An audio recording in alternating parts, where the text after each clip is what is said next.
Another morning is here, day 4 of of this week, and of course, day 11 of the month. It's a Thursday morning. My day, your day, if you're a Thursday born. Welcome aboard the AM show.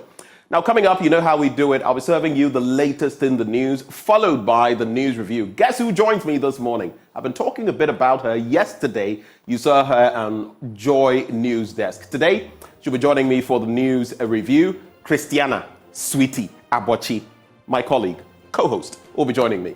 And that will be followed by AM Sports with Muftau Nabila Abdullahi. And right after that, we get into the big stories. Now, the leadership of the University Teachers Association of Ghana, UTAG, and the Technical University Teachers Association of Ghana, that is TUTAG, yesterday staged a walkout of a meeting with the Fair Wages and Salaries Commission over aspects of their conditions of service. That is why. Now, the unions say government has shown a lack of commitment and bad faith in ceding to their demands on market premiums and other allowances. Now, this morning, we'll bring you more on the AM show.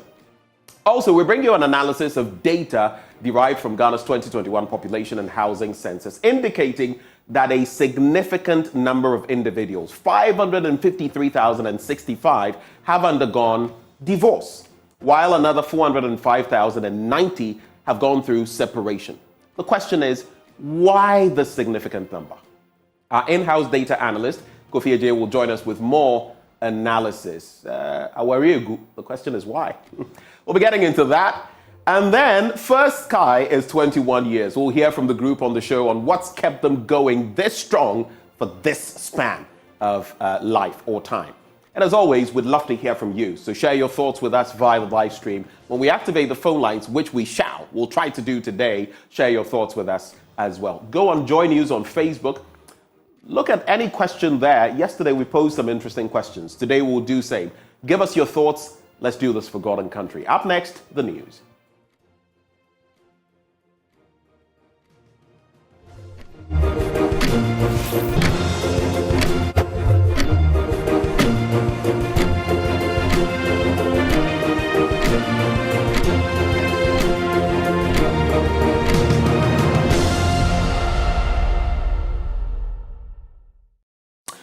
Let's settle for the news now. Thank you for staying. Now, in our first story, teachers in Kwanta South are appealing to authorities to consider relaxing the curfew imposed on the area for them to have extra tuition for pupils and students in order for them to catch up with academic times lost while they were absent from school. This follows weeks of no academic work in the area. The OT regional correspondent Peter Senu visited some schools in the area on day 2 of reopening. Basic school pupils tidying up their learning environment. As of about 7:45 a.m. Wednesday morning, not very much is seen in terms of numbers and teachers on duty. Only 2 teachers were present when Joy News visited the MA Basic schools. At the Roman Catholic Junior High School, almost all teachers were present for academic work, with some students already seated in their classrooms ready to study. Mary is one of the teachers. Yesterday it was encouraging us. Today is much better, and so we are expecting more students to come back. All we are hoping for is the best. We want to plead with all the people involved to give peace a chance. For our children's future is at stake. If not, they will not be able to go further. They are going to compete with their colleagues at Accra and other places. If you don't give peace a chance, it means they cannot perform and go further. And it will affect us, we the parents. It will become a burden on us. So we plead with them to give peace a chance. Whatever the situation is, they should let us solve it amicably. We have stayed in the house for some weeks now. We don't want to consider some steps to be taken so that they can do some intervention classes for these children since they have lost so much. Yes, we will plead. We will say yes, because they have lost so much, and all that they have lost, their friends have covered it already, even in the municipality. So we plead that they will give us the chance so that we'll have extra classes with the kids, so that we can cover up with the children, so that when the time comes, at least they'll be able to perform to our expectation. For Dora, apart from the pupils suffering the brunt of the conflict, the situation is having a toll on their finances. We are not all that pleased with the happenings because it's affecting our children so much. A lot of our friends in other schools are still learning and we are home. We are losing a lot, and at the end of the day, we are all expecting to perform and then write the same examination. Staying at home, and a lot of us have to travel to other places to seek refuge, and then a lot of expenses, unplanned expenses as well. So it's draining us as well. And in Kwanta Senior High School, not many students had reported for academic work. Only 10 of these first years were in queue for admissions when we visited. Those in third year have been clustered into classes for tuition. Patrick Agbobli is the senior house parent from Kwanta Senior High School. They are coming, except that the number is still low. By the close of yesterday, we recorded 292 students. Yeah, they came. As a continuing student? No, the total, including the first years. First year, the girls, they are 39. Then the boys, they are 34. They reported by the close of yesterday. Even the first years, the number they gave us for the first years, we had about 800 plus. But those who came to pick their forms, they are less than 300. He wants authorities to consider relaxing the curfew so that extra academic interventions can be made to cater for the time lost. What we have now is that the students have started coming, but the numbers are still low.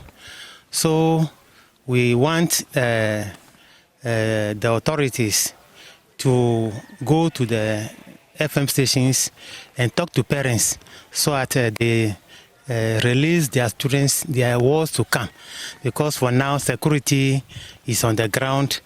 Things are better, except for the curfew, which will affect our day students who normally come from the house.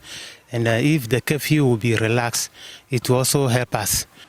At Chabobo Girls Senior High School, teachers were in their professional learning community training when we visited. Not many students reported to school on day 2. The head girl for the school, Miracle Intiamwa, is appealing to her colleagues to return to school. School is in sessions. Teachers are around, but students are nowhere to be found. You may go to a class and 3 students are there. We will start learning, but when the others come, the teachers will not agree to go back, which will affect us.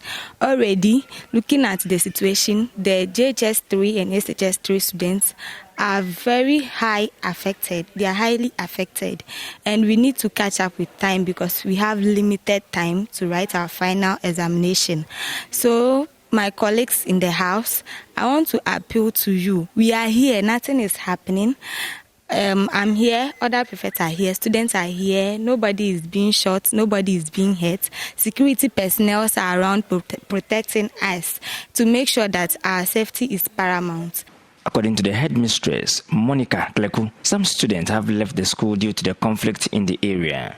She wants them to return now that authorities have called for schools to reopen. Please allow your girls to come to school. Girl child education is the best. It will help you as the parents. It will help in Kwanta South. It will help Mother Ghana. So leave your children to come to school. We assure you their safety is assured, is protected. We have the security men, the teachers are around, the bungalow and everything. So allow them to come and learn so that our tomorrow will be better. Peter Senu for Joy News.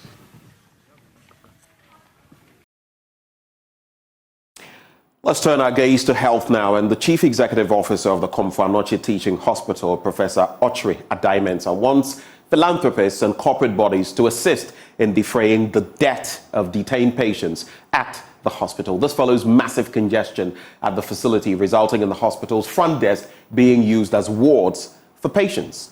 Patients at the emergency unit cannot be sent to the wards for treatment as beds are occupied by discharged patients owing medical bills. There's more in this report. The Komfo Teaching Hospital has exceeded its capacity of housing 1,200 patients to more than 2,500 patients. The hospital receives over 800 patients daily. The surging number of patients forced management to turn the hospital's reception into a ward. The absence of alternative healthcare facilities across the Ashanti region contributes to the congestion at the hospital. Professor Ochre Ademensa is CEO. And we receive referrals from 12 out of the 16 regions in Ghana. It is naturally at every point in time there are patients that are dischargeable, but many of them or some of them are unable to go because they haven't paid or more bills. There have been instances where people have stayed in the hospital for about a month, 3 weeks, 2 weeks, and then they kick out. There have been instances when for a gosu tihanano obehena ebia fire area fufu bia na who has a very admitted near Koswasha. The hospital's woes are compounded as patients at the emergency unit cannot be sent to the wards for further treatment. Beds have been occupied by discharged patients unable to pay their hospital bills. Philanthropists and corporate bodies have been assisting in defraying bills of some patients. The CEO calls for more support. Emergency hall. On your right is the orange ward. It is meant for 12, the capacity is 12. Today, the 9th of January, as we speak, the total number of patients in the orange ward are 41. And so you can imagine. Now, part of the congestion is partly due to the fact that more emergency, they are out of the wards. Also, they will come back to the wards. But over here in the wards, now patients who have that beds, so I had discharged but they haven't left because they haven't paid their bills. And they contributed to the congestion in that regard. Yellow ward, it is meant for 18. And now, as we speak, the 9th of January, and Nipaneo here 27. Red is meant for 7. The total number of patients as we speak here 13. And you imagine that share free emergency mode or see a ward for continuous care na eventually discharge The Ashanti Business Owners Association have donated over 100,000 Ghana cedis to cover the debt of some patients at the wards. Kwesi Echampon is chairman. We have a belief that though everybody is a needy, but we see the person who is sick and who is confined in a hospital as the most needy person. So we came together to, in a compassionate way, to come and pay for their bills. For Joy News, Mona Lisa Frimpong reporting. Now, traders at the racecourse market of the Ashanti region say they will campaign against the governing New Patriotic Party if government fails to resume work on phase 2 of the Ketia redevelopment project. The project has stalled for months due to the renegotiation of a loan agreement following Ghana's decision to opt for a financial bailout from the International Monetary Fund. The traders at a news conference accused government of continuous deception on the state of the facility. Nana Yaujima has more in this report.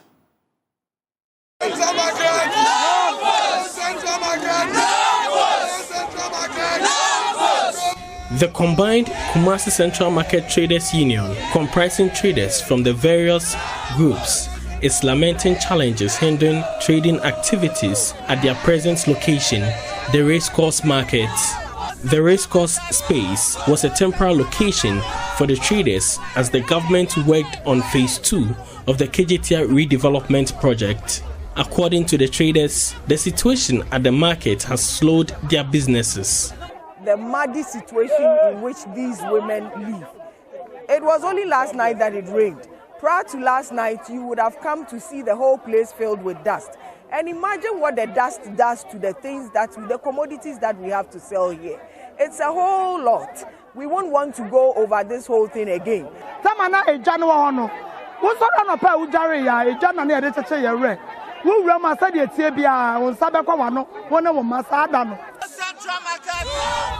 The traders, most of whom have observed a decline in the sales, expressed disappointment over the government's failure to meet completion deadlines. Emilia Kofi Asari is secretary of the combined Kumasi Central Market Traders Union. We are demanding that it is done for us. It is our right and we demand for it. Now, what we have come to know is that the MPP government is taking us for a joke. I think the MPP government keeps lying to us, and we are not taking this anymore. That is our message to the sitting government right now. Before they relocated us, they gave us a time on which they are going to complete the project. The time has passed. When we saw the stalling of the project last year, that is January last year, we spoke about it and we were lied to. They told us initially that they were doing metal works. With time, we have all come to know how the lies have been exposed. The phase 2 of the KJTIA project, which many traders hoped would be a game changer, has halted for close to a year. From the outside of the construction site, work is advanced with a greater percentage of the steelworks done. Joy News investigations reviewed the project, which is being financed by the Dutch Bank of Germany with export credit guarantee from the United Kingdom Export Finance. Is one of the loan facilities being renegotiated as part of the government's debt exchange program.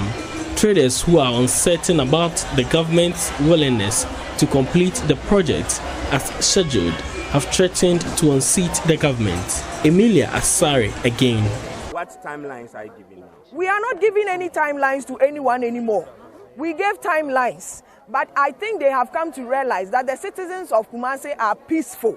So they take us for granted. We are not giving timelines, now we are acting.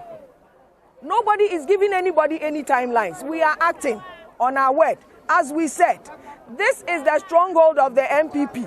We were looking at them, we were counting on them to work for us. That is why we voted them into power. Unfortunately, Ashanti region is disappointed. Kumasi is disappointed. The Central Market is disappointed. Traders of the Kumasi Combined Central Markets Union is disappointed, and so we are going to act now and do what we think will please us. Meanwhile, the traders are considering a petition to their Santahene to lead a fundraiser to complete the project. They lauded the role played by former Trade Minister Alan Chamanten in the affairs of the traders. For Joy News, Nanea Ochima, Kumasi. We head now to Ofinso North, where the Member of Parliament for the area, Collins Augustine Intim, has been extending material and financial assistance to over 2,000 needy widows as a means of providing relief to them. The MP, who doubles as the Deputy Minister for Local Government and Rural Development, says the move, which is an annual ritual, is in line with his quest to reduce poverty and improve the quality of life of the people across the constituency. Anas Abit has more. Widows across the globe share two common experiences: a loss of social status and reduced economic circumstances. Widowhood presents a countless number of economic, social and psychological problems, particularly within the early years after the demise of their spouses. The situation is even worse for those in the rural communities where this group of women find it difficult to afford good food and clothing during festive seasons. Here in the Ofinso North constituency, it has become an annual ritual as the Member of Parliament for the area continuously provides relief for widows in the area. This year, he is providing clothes and financial assistance to over 2,000 widows across the constituency. Collins Augustine Intim says the move is to help ameliorate the hardships these widows go through. This particular occasion, I'm looking up to widows, about 2,000 widows. Last year, we were able to support 1,000 widows. And then that is where we realized the enormity of the challenge. So we purposed to upgrade it to 2,000. Unfortunately, with the support of friends and all that, we've been able to organize some 2,000 pieces of clothes together with some few amount of monies and the drinks and all that. He says the sentiments expressed by these widows is enough motivation to do more for the entire people of the Ofinso North enclave. I'm happy that the enthusiasm with which my people are receiving it's enough motivation, and I'm happy that the kind of prayers and an appreciation, the sentiments expressed, I don't have any doubt in my mind that they are going to give me the support as they have continually been giving me, and I'm going to continue to serve them in all the honesty and the humility. Cecilia Anto is the president of the Offenso North Widows Association. She says the endless support provided by the Member of Parliament to the widows in the area continuously leaves smiles on their faces. Offenso North, Our MP Collins in team has been supportive to the widows across this constituency.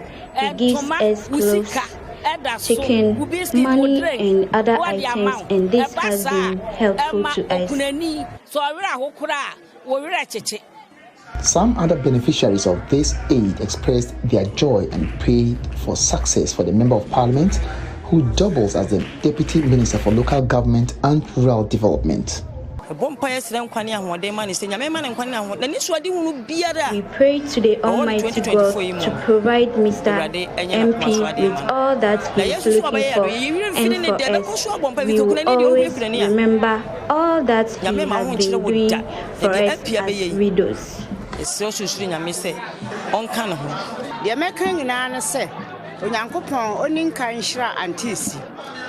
ask God Almighty to bless Auntie Cecilia and our MP Collins.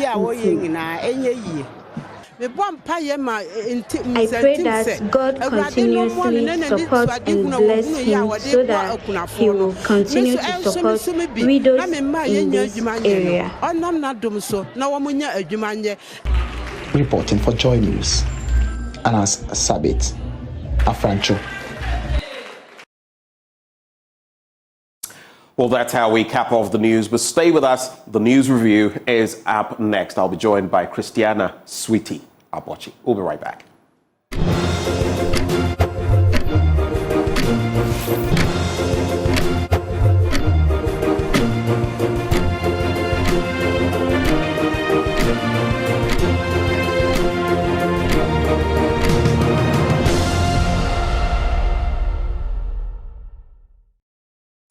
Welcome back on the AM show. I'm more excited today because of something that's about to happen. BBC. My name is Benjamin Akako, and joining me for the news review this morning, I'll be revealing. If you've not followed the show, you wouldn't know. It's a bit of a surprise. But let me just let you know that this segment, as always, is brought to you courtesy of Endpoint Homeopathic Clinic. What are they offering? Especially at the start of a new year, how about you get your body checked? A full medical checkup would be the way to go. But if you could check out only one thing as a man, I would proffer for you, especially if you are 40 plus, your prostate. And if you're a woman, your fertility. And for both of these, Endpoint Homeopathic Clinic is offering you these services, the screening, for free. Here's where you can locate them. Here in Accra, they are at Spintex opposite the Shell signboard. There's Kumasi, Kronoma here behind the Angel Educational Complex. There's Takradianaji State, there's Tema Community 22, there's Techiman Hanswa and Siamanzima. How many are those? 6 or 7 that you can go to. And if you'd like to call them, which I highly recommend that you do, the two numbers are 0244 867 068 or 0274 234 321. Endpoint Homeopathic Clinic, the end to chronic disease. But only the start of the news review this morning. I'm excited. You can see it. And it's because I have the privilege, the honor. I wish we could do a drum roll. She's doing it herself. Christiana Sweetie Abochi, my partner in all good things, my co-host, my colleague, joins me on the show. Hello, good morning. Good morning, Benjamin. How are you? Do I know you? Do I know you? I found out this morning that your name is Yao. Nice to meet you, Yao. How are you doing? You found out this morning that my name is Yao. I also found out this morning that your name was Christiana. Because you insist on calling me Christiana, I'm going Christiana is your name. It's not. My name is Sweetie Abochi. Christiana Sweetie Abochi. Okay, thank you. But you know your name, your middle name always reminds me of that Raquel song with Sarkodie. Do you know the one? Sweet to you. Sweet to you. Sweetie. Sweet to you. Look at her. She's getting all of a sudden. Good to have you join the conversation this morning. I'm excited for you because it's your very first time on the show. You know, we're going to I think our director, Yao Forsen, our ace, top-class director, Yao Forsen, I'm going to maybe have him take a picture from the control room for the, for the records. Okay. Someday we can pick it out and say, look at this one. Before and after. Before and after. Anyway, so you've been following the AM show for a while now. We discussed quite a number of issues, even before we get into the papers. I like doing this. What has struck you over these last few weeks that you've been here with us? Any topical issue that has really caught your attention? I think that, let me start by saying it's been something about the AM show.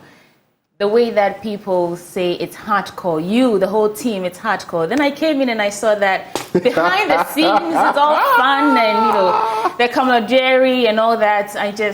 It was working my nerves, but now I'm so comfortable, sitting here. And your command over the English language. I was telling my friends that sitting with Benjamin to do the show will be interesting because I thought I had great command over the language. And I heard Benjamin Akaku speak and I thought, okay, I hail.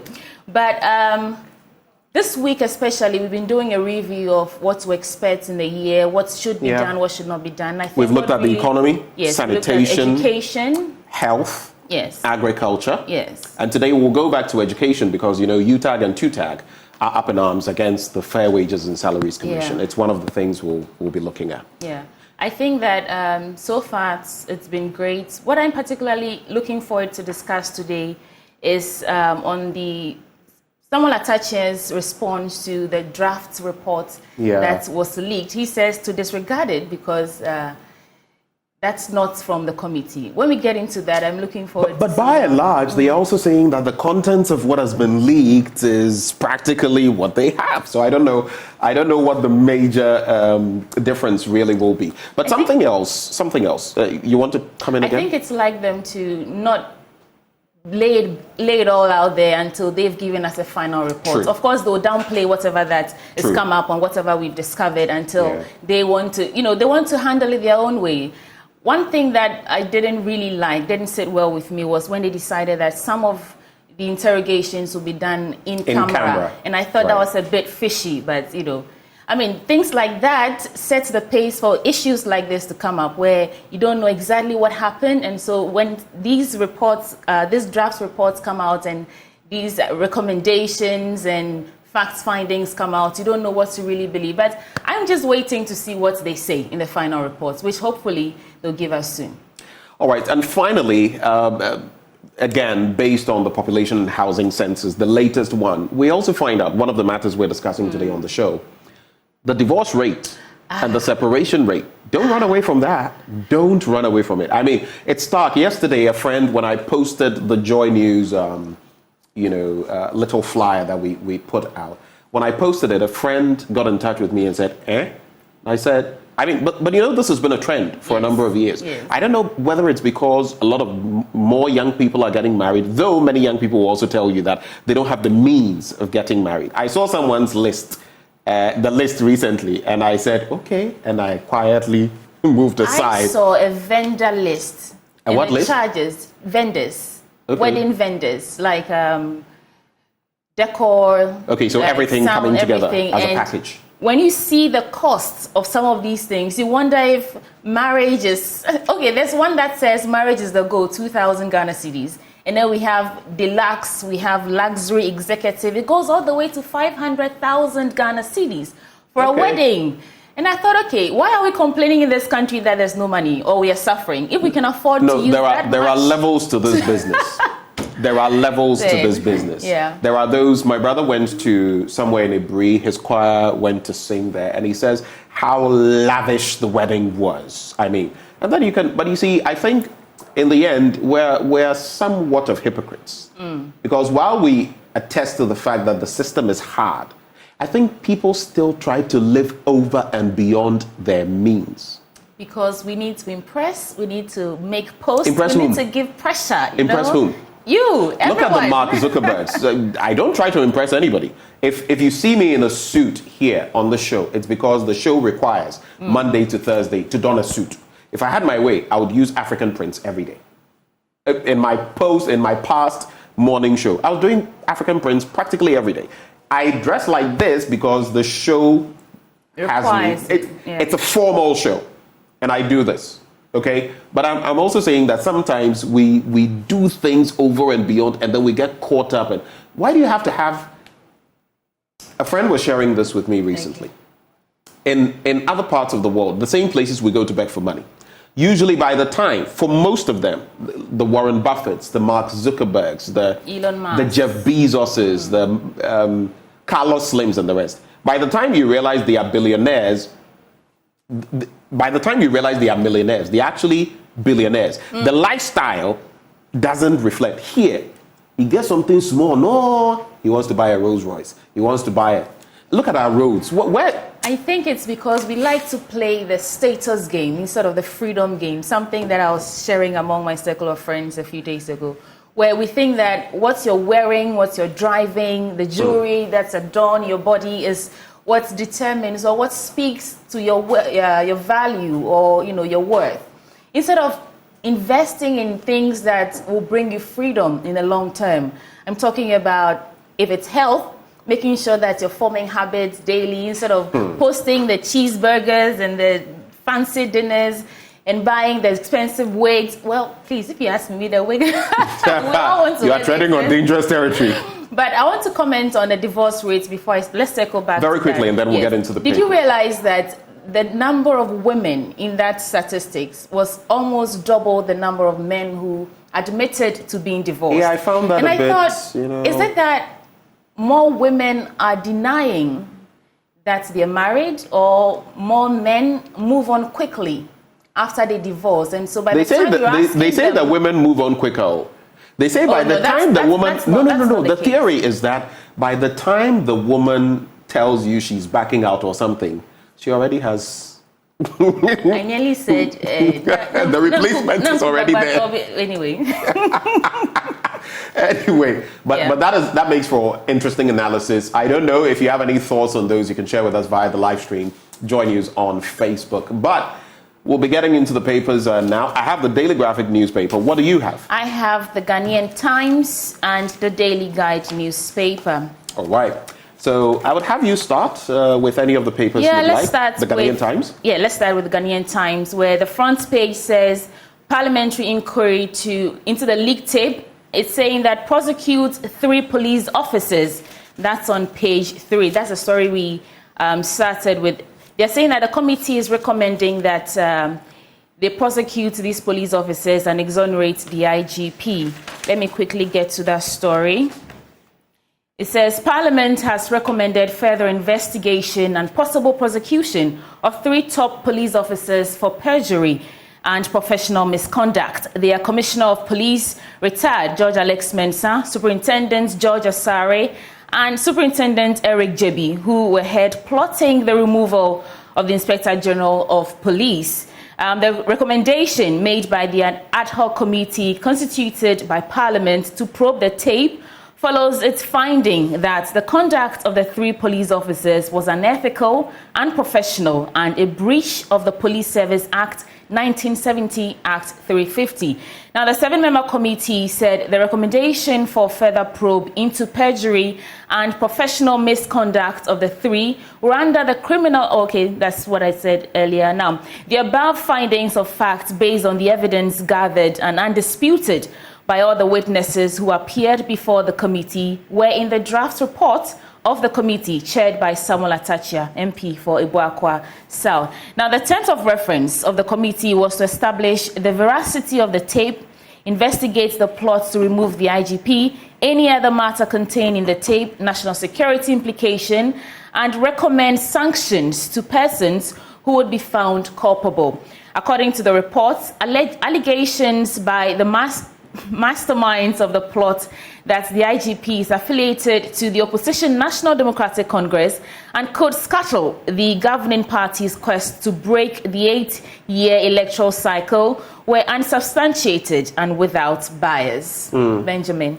So interesting thoughts there. We wait for the final report. The final report, basically. You know, yesterday I had Samuel Mbura join me here, share his thoughts on saying he has followed this matter from the get-go. And we just wait for the official report to be released, and then we can take it from there. But interesting stuff coming out, emerging. We also have 3,000 Ghana cedis cost awarded against Baka Vomawo. This is a story by Malik Suleiman. And I think recently he said his their defense or something of the sort had been lost on a computer. But let's get into the story and see. So the Accra High Court yesterday awarded cost of 3,000 Ghana cedis against the convener of the Fix the Country movement, Mr. Oliver Baka Vomawo. I don't want him to come and beat us. Yeah, thank you. So the courts have subsequently granted him additional 1 week to file his defense and adjourned hearing to January 24th. So we're looking forward to that. The court subsequently granted him additional 1 week to file his defense. The Minister for National Security, Mr. Albert Kandapa, and Baka Vomawo, the defendant, were in court when the case was called. Counsel for the defendant, Dr. Justice Sremsai, told the court that his client could not file his defense because of some challenges. In his response, counsel for the defendant, Ochre Ajekum, asked the court, presided over by Justice Joseph Edu Ajimang, to give judgment in default, but the judge declined the request. Rightly so. Meanwhile, lawyers for Baka Vomawo challenging the court's ruling on the application to have the substantive applications dismissed.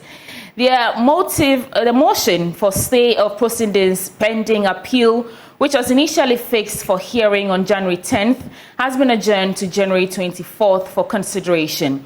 Mr. Baka Vomawo stated in a Facebook post that Mr. Dapa offered him and others $1 million in order to stop the Fix the Country movement activism.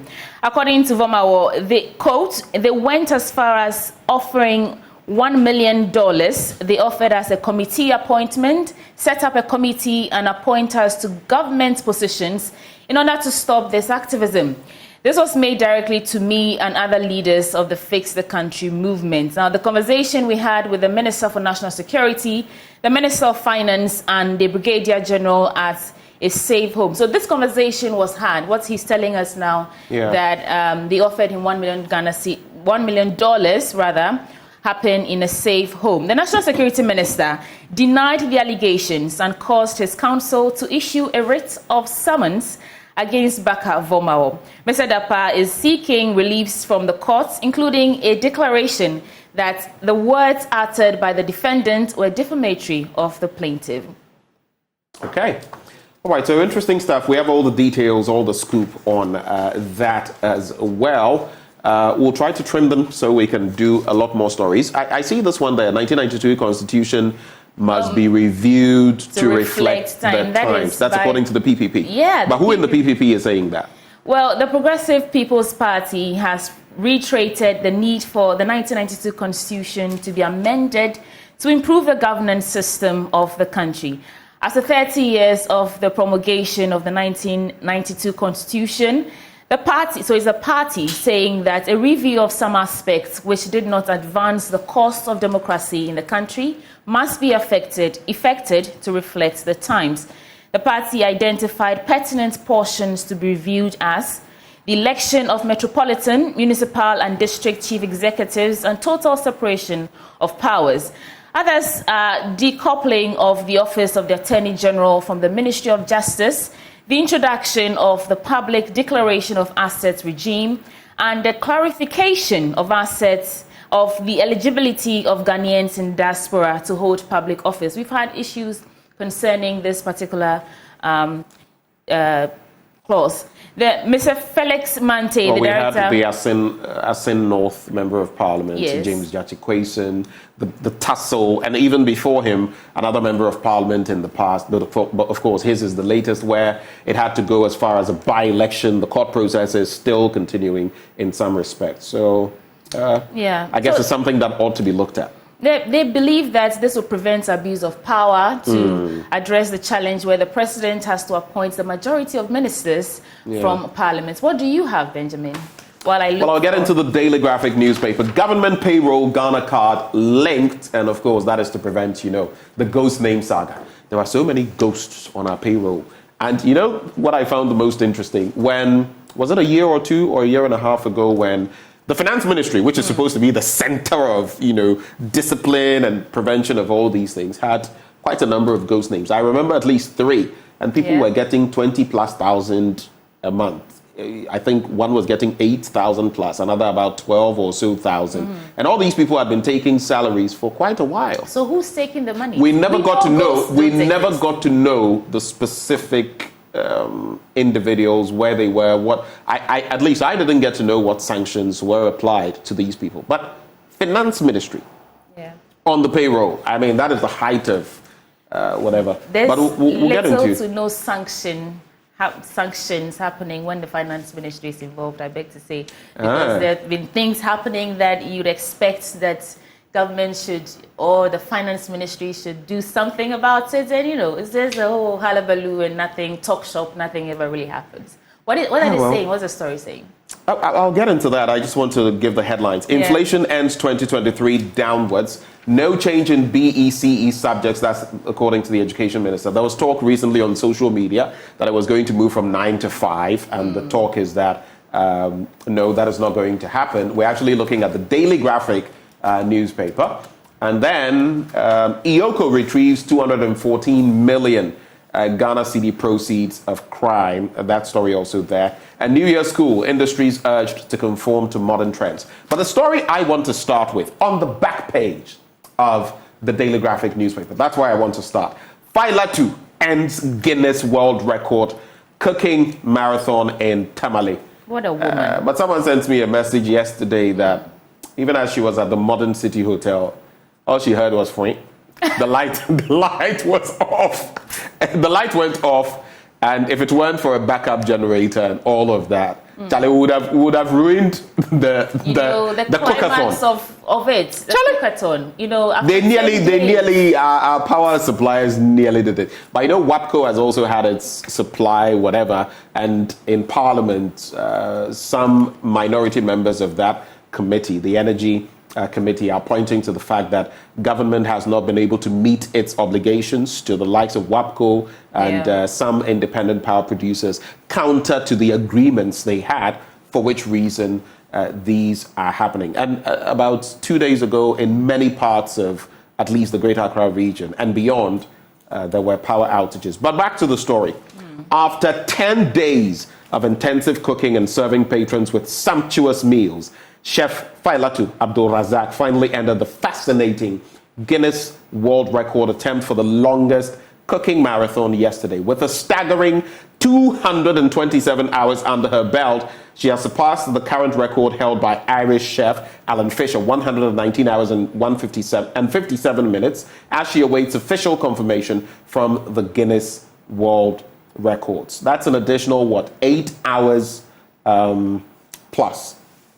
Now, the culinary marathon, which started on January the 1st, 2024, was expected to end on January the 5th, 2024, but was extended to January 10, 2024, due to her tenacity, resilience, and kitchen prowess. And for the past 10 days, Chef Failatu had cooked a total of 156 different types of dishes to the admiration of all. Out of the 2,864 plates served, 450 were served to orphanages, the homeless, and the less privileged in the metropolis, while the remaining were enjoyed by the patrons. But I hear, though, that there's this Nigerian, people have been joking, that there's this Nigerian who also attempted it, but claimed that in 3 days, is it a he or she had done 200 and something hours? How many hours are in 3 days? I don't even know. 72? She started a day before Faila started. And I thought, is the Guinness World Record actually granting permission for them to do this quickly? Because, Hilda Basi ended her cookathon, or she was announced barely a year ago, or less than a year ago. So how does that work? What's the dynamics to this? Well, I guess the application comes in. There are processes. I wouldn't claim to know. I'm not in the know. Maybe I'll target one of the records. Which one should I target? You should do a readathon. Readathon. Yeah, read for 10 days straight. But the longer you read, the more your voice, and even for those singing. Please. Even we had. You remember that Kwam Eugene song? No, I don't know. You don't know that song? No. Okay. Derek Ekwasam, my producer, please. What's the title of that that song. Oh, it's like the song. You want something to get into my throat? Please. Let me be. She had actually targeted 240 hours. Yeah. And she hit 227. Not bad. But let me get into the story about you. You want to say something? Lois was saying yesterday she's on in Tamale with following the cookathon going on there. And she was saying that even after her team had to force her to quit to end the marathon. Yeah. She had wanted to go on. She didn't want to stop. But I think it was good because, you also have to look at sleep deprivation is a thing. In fact, in some cases, of course, it's not exactly legit, but it's been used as a form of torture. Are you aware of that? Sleep deprivation. Your body is, but I think pushing it beyond a certain extent could, health-wise, be... So I think maybe like a boxer in the ring with his team or her team, I think they realized, okay, I think. I don't know whether there must have been a medical team as well. On ground, yes. And I think all of that may have gone into, look, Yeah. we think you've done enough. But I don't know how she's been able to do it. 10 days, no proper sleep, because I think they get a few minutes to rest and all of that, but that's not Shower sleep. and all that. That's not sleep. I Before she don't know. started the cookathon, I watched an interview she gave, I'm not sure where, and she said that she wants to cook for so long that whoever attempts to break her record would really have to work for it. And so, true to her words, she's actually done it. I mean, congratulations to her. Her tenacity is to be studied. All right. Yeah. To be studied in schools, huh? Let me do these quick stories, and then I think we can move from there. Exempt Ghana School of Law from payment of 25% IGF. That's according to the director. The director of the Ghana School of Law, Berima Yaw-Kwadi-Opong, has stressed the need for the school to be exempt from paying 25% of its internally generated funds to the government. Now, in line with that, he has appealed to the Speaker of Parliament to act on their request to be exempt from such payments. Speaking at a ceremony to induct new students admitted to the professional law course in Accra yesterday, the director explained that the school had been paying 25% of its IGF to the government, but received little in return for the expansion of infrastructure. By waiving the 25%, Berima Opong, who is also the Director of Legal Education, said the school would now be able to channel its resources into infrastructure expansion to admit more students to cater for the legal needs of the public. Okay, so that is one of the stories there. I actually see a friend of mine, Prince Ofwe Koto, sitting actually right in front there. Then there is this one. Liberia's ex-chief sentenced to life for murder. Liberia's former Chief Justice and Justice Minister, Gloria Maya Musu-Scott, has been sentenced to life in prison for the brutal murder of her niece. It marks the fall from grace of one of Liberia's most famous judges and politicians who prided herself as a champion of women's rights. Musu-Scott, 70, is now in jail, hoping to overturn the ruling on appeal. And the final one, the payroll story. A fully automated system of government payroll integrated with a national identification database has been launched in Accra. The linked database is to make the use of the Ghana card mandatory, like it or not, for validating newly recruited employees, the re-verification of existing employees, as well as pensioners on the government's mechanized payroll system. That's it. And if you have any thoughts on any of these, you can share them. If not, on we go Ghana into the card. daily. I don't know how many people have actually received their Ghana cards. There's still a deficit. Or 17.4 million Ghanaians who've received their Ghana card. So if they're going to roll out this new system, I think their responsibility lies on them to ensure that every citizen has their Ghana card. Otherwise, you're just cutting people off, from their bread without any just reason. Yeah. Well, any other stories? Let's look into the Daily Guide newspaper now. What does it have? One that caught my eye was the public being urged to prevent bushfires. So, as the Harmattan season intensifies, the Electricity Company of Ghana has issued an emotional plea to the public, urging them to actively protect the company's infrastructure from the threats of bushfires. During an interview, Mr. Ayiku emphasized the impact of frequent interruptions on ECG's operations, explaining that replacing fire-damaged poles requires substantial effort and time, often resulting in prolonged outages.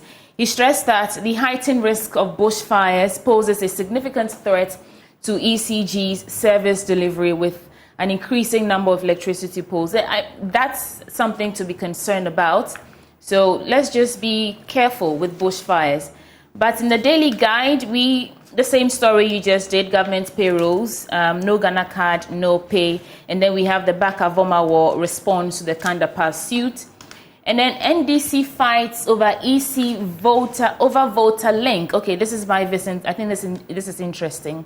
So the National Democratic Congress has expressed strong opposition to the Electoral Commission's decision to discontinue the use of indelible ink in the upcoming 2024 presidential and parliamentary elections.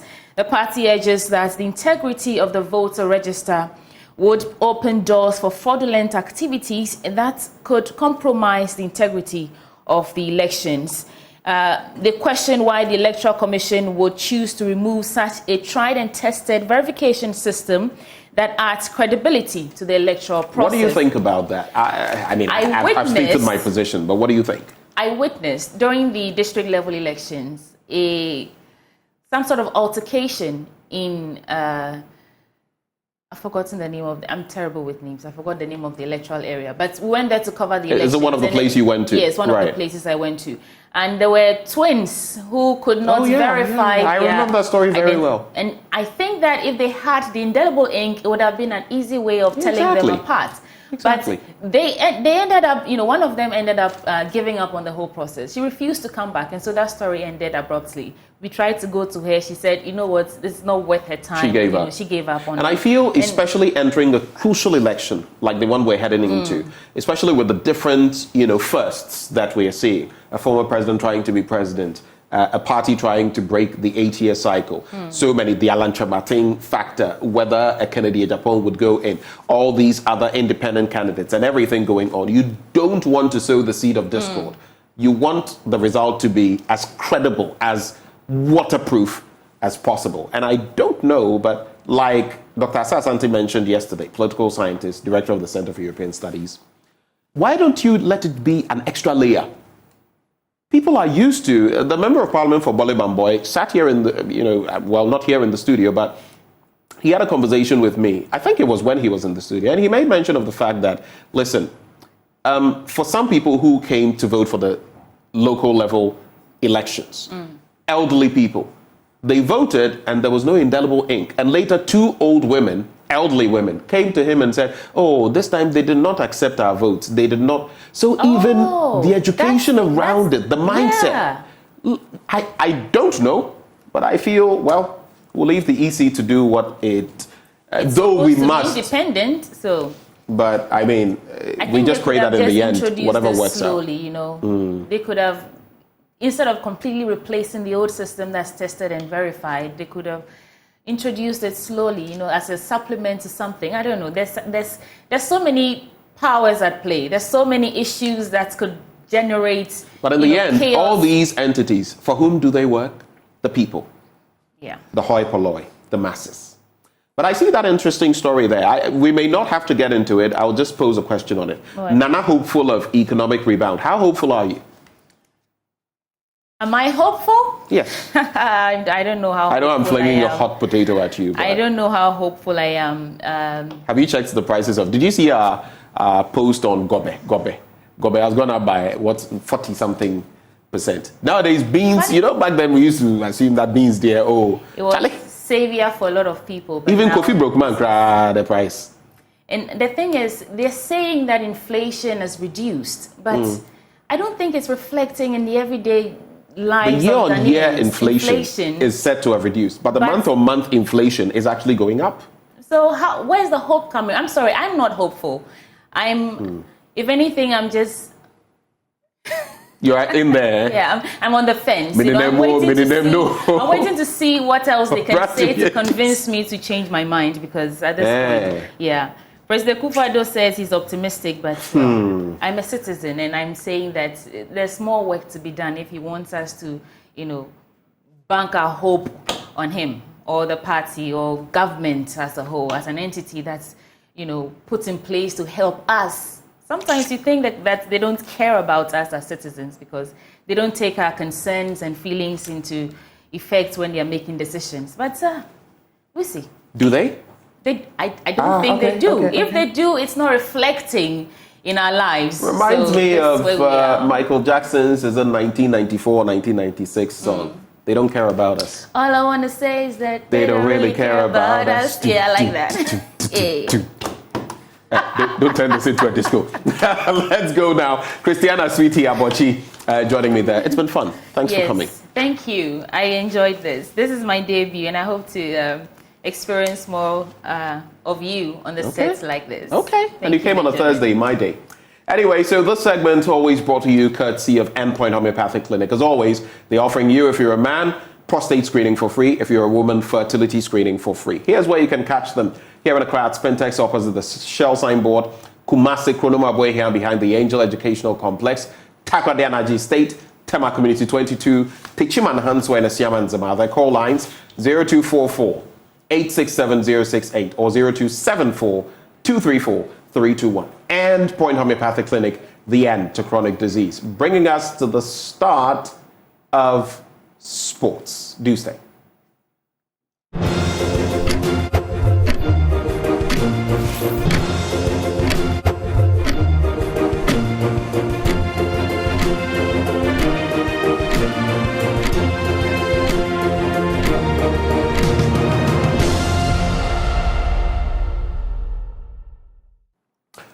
Welcome back on the AM show, and that's how we kickstart the big story, starting from that end of town in the OT region. Joining us, we have Peter Senu, our regional correspondent.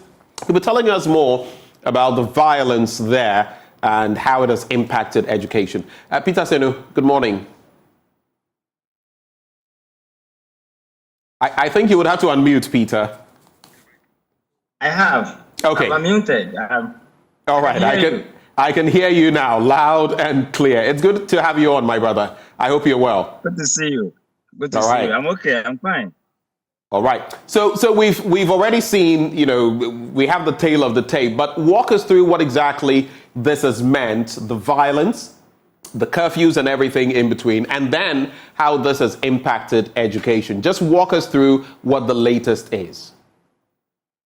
Right. So the latest, as we do know, is that schools have reopened after 2 or so months of break due to the communal and then ethnic clashes in the Kwanta South. That is in Kwanta proper and then its adjoining communities, for which curfew was imposed on the community, and then from 5 p.m. to 6 a.m. until now that they are still observing. The curfew has not been reviewed. But what we do know from authorities is that they are still strengthening security. And so they have called for resumption of schools or reopening of schools for school children who are bearing the brunt of these conflicts. To us, it will have the best of education in the area. And so 24 hours ago, we were in town to monitor the day 2 of schools reopening. And not very much of activity have been seen.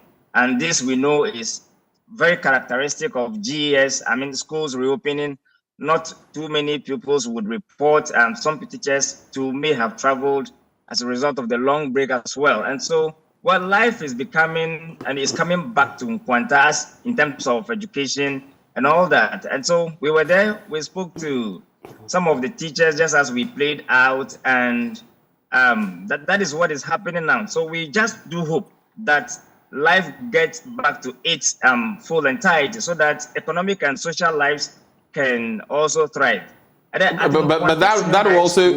that will also be contingent on some peace, some amicable solution to the standoff in the community. But just before we even go there, you interacted with some of the teachers. Some of them have been saying that they want an extension so that they can reach out to more students and all of that. What's the progress on that?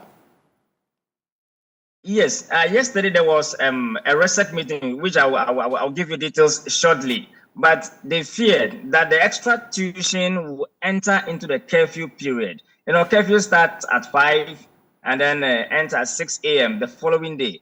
And so if there's any activity of extra tuition for which non-resident or day students would have to trek home, especially for the senior high schools, they will enter the curfew period, which may be a breach of security protocols. And so they are calling for a bit of extension on that. In fact, we are yet to receive any response from authorities, security authorities, in this regard. But that is the appeal from teachers. And it does make sense that if there would be the need for that extra tuition for students to catch up on that, then there will be the need for the security operatives and the RESEC, for that matter, to consider maybe relaxing the curfew or extending the hours of the curfew for residents to benefit. And then at the Kwanta Senior High School, just to get this one out, the students were supposed to have reported last December, but December schools were on break, as we do know.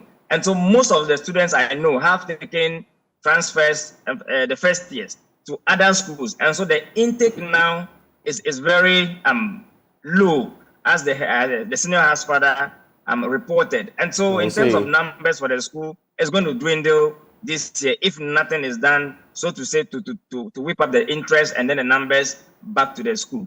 So you're telling me that on the back of this and how it is impacting the academic work of these students, a lot of them are moving to other, second cycle institutions to avoid the situation, which is leaving the Kwanta Secondary School or the senior high school with very few students. That's what you're saying?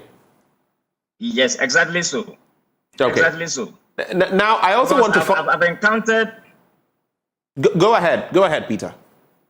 Yes, I've encountered parents who have come from very far, the northern part. The schools serve school children or graduates from the northern enclave. So, Kwanta, KJB, Jasikai, and then Smart School at St. Mary's. Most of the students from the northern enclave, they feed these schools.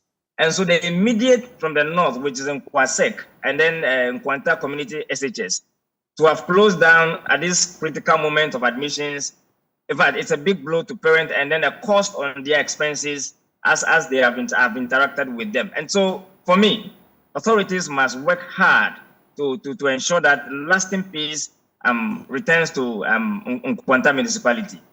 How has the RESEC reacted so far to the call of the teachers? For example, and do you know how much more of an extension do they want in terms of time? Because like you said, the curfew starts from 5 p.m. to 6 a.m., if I got you right.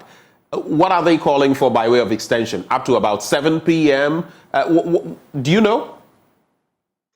Well, they have not been so specific, but I should guess maybe 7 p.m. should be okay, or 8, depending on what authorities would deem appropriate. That should be left within the purview of the authorities to decide. But an extension, so to say, I think reduction in from 5 to 6, 7, 8, thereabout, should be appropriate for any student who may have closed from classes, say 5, to reach home within an hour or an hour and a half, in order to beat any curfew time that will be extended or put on maybe reviewed on the area. But RESEC met yesterday, right? And we do know that now there is a working committee that has been put up to see to it that peace talks get underway.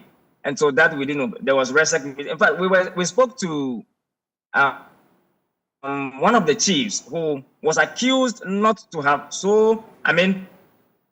compromised with the peace talk, because he mentioned this on record. That is why I'm also putting it out there. He spoke to us, which details we'll be sharing with our viewers and listeners later, that he did not intend to thwart the efforts of the peace talk.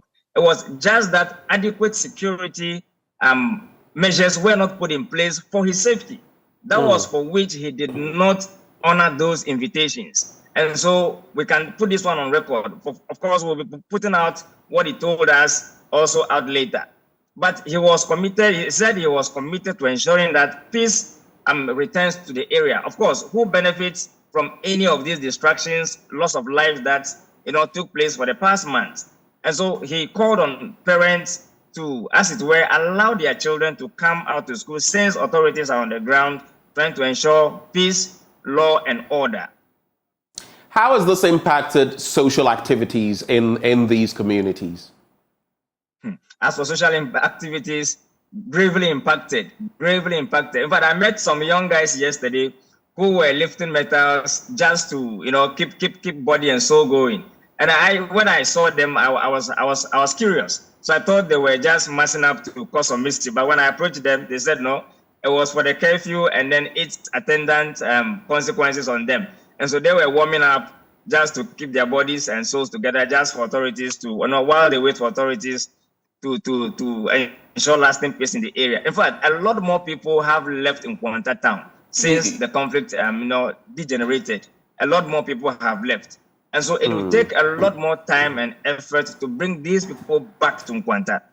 Which would also likely mean that the economic life, the economy of Kwanta is on the line, because when all is said and done, even getting people to come back, because some may think, wait, what if I come back and then these things recur and then my economic activity or business is impacted? So the economic life of Kwanta, I want to believe, has also been impacted, right? Exactly so, gravely so. Because I've interacted with farmers who have left acreages of farm produce on their farms unharvested. And, it is affecting the economy. Just that. I spoke to one woman who was shivering while she was talking to me, and I could feel at that moment what she lost or what she might be losing at that moment. And so, well, from yesterday's meeting as well, and what I know is that if there is a need for security to be provided to some people to, as it were, take whatever belongs to them, and then for some of the chiefs to visit their traditional areas to talk to their people, that would also be done. But I think I did mention some time ago that if authorities would also consider maybe providing security on cluster basis to the various communities affected, so that farmers who are gravely impacted in these conflicts could go to their farms, harvest their produce. Because what we do also know is that some criminal elements are also taking advantage of the situation to steal, to loot. Because from the officialdom, people would just go around. In fact, the Christmas was I understand, was good for some people, because goats, fowls that were left, around, people just, pick them. And you wouldn't know whether it was for the person or not. And so these are the things happening on the ground that people are very skeptical to either return or stay in the area. But it is for the authorities and then those especially involved in this conflict to give peace a chance, so that the business activities we know from Kwanta town, returns, so that we all stay in peace. Of course, it's an election year.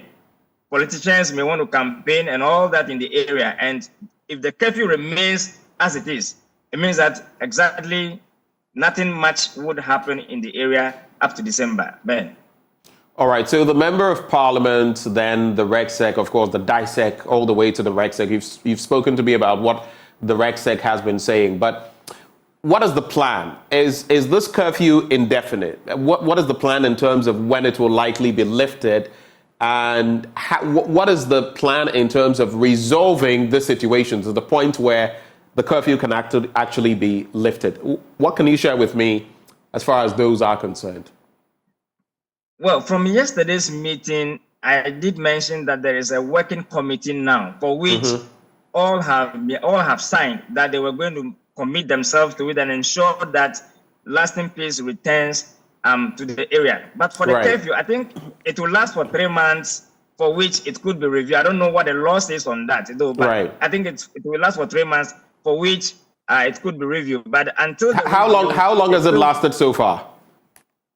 We are in the 3rd month. It started on the 21st of October.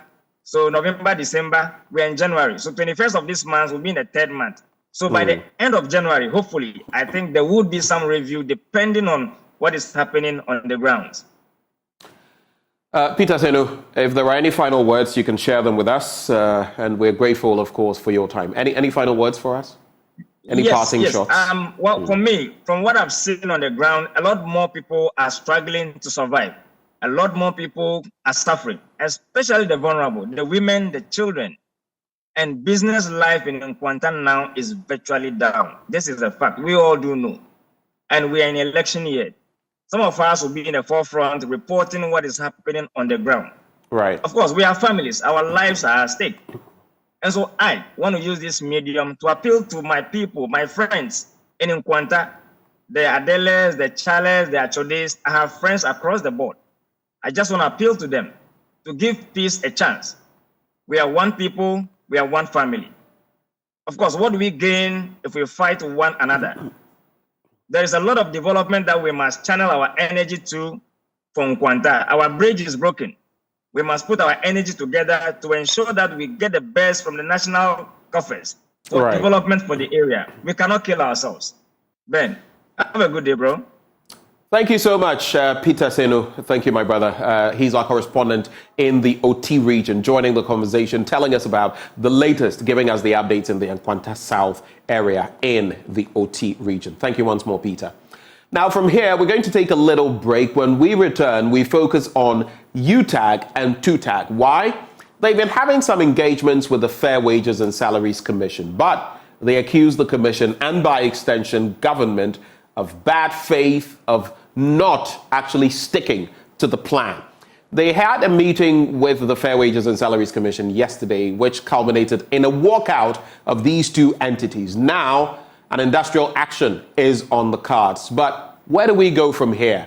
We'll be hosting the national president of UTAG in the person of Professor Akudugu. Up next on the AM show. Do stay.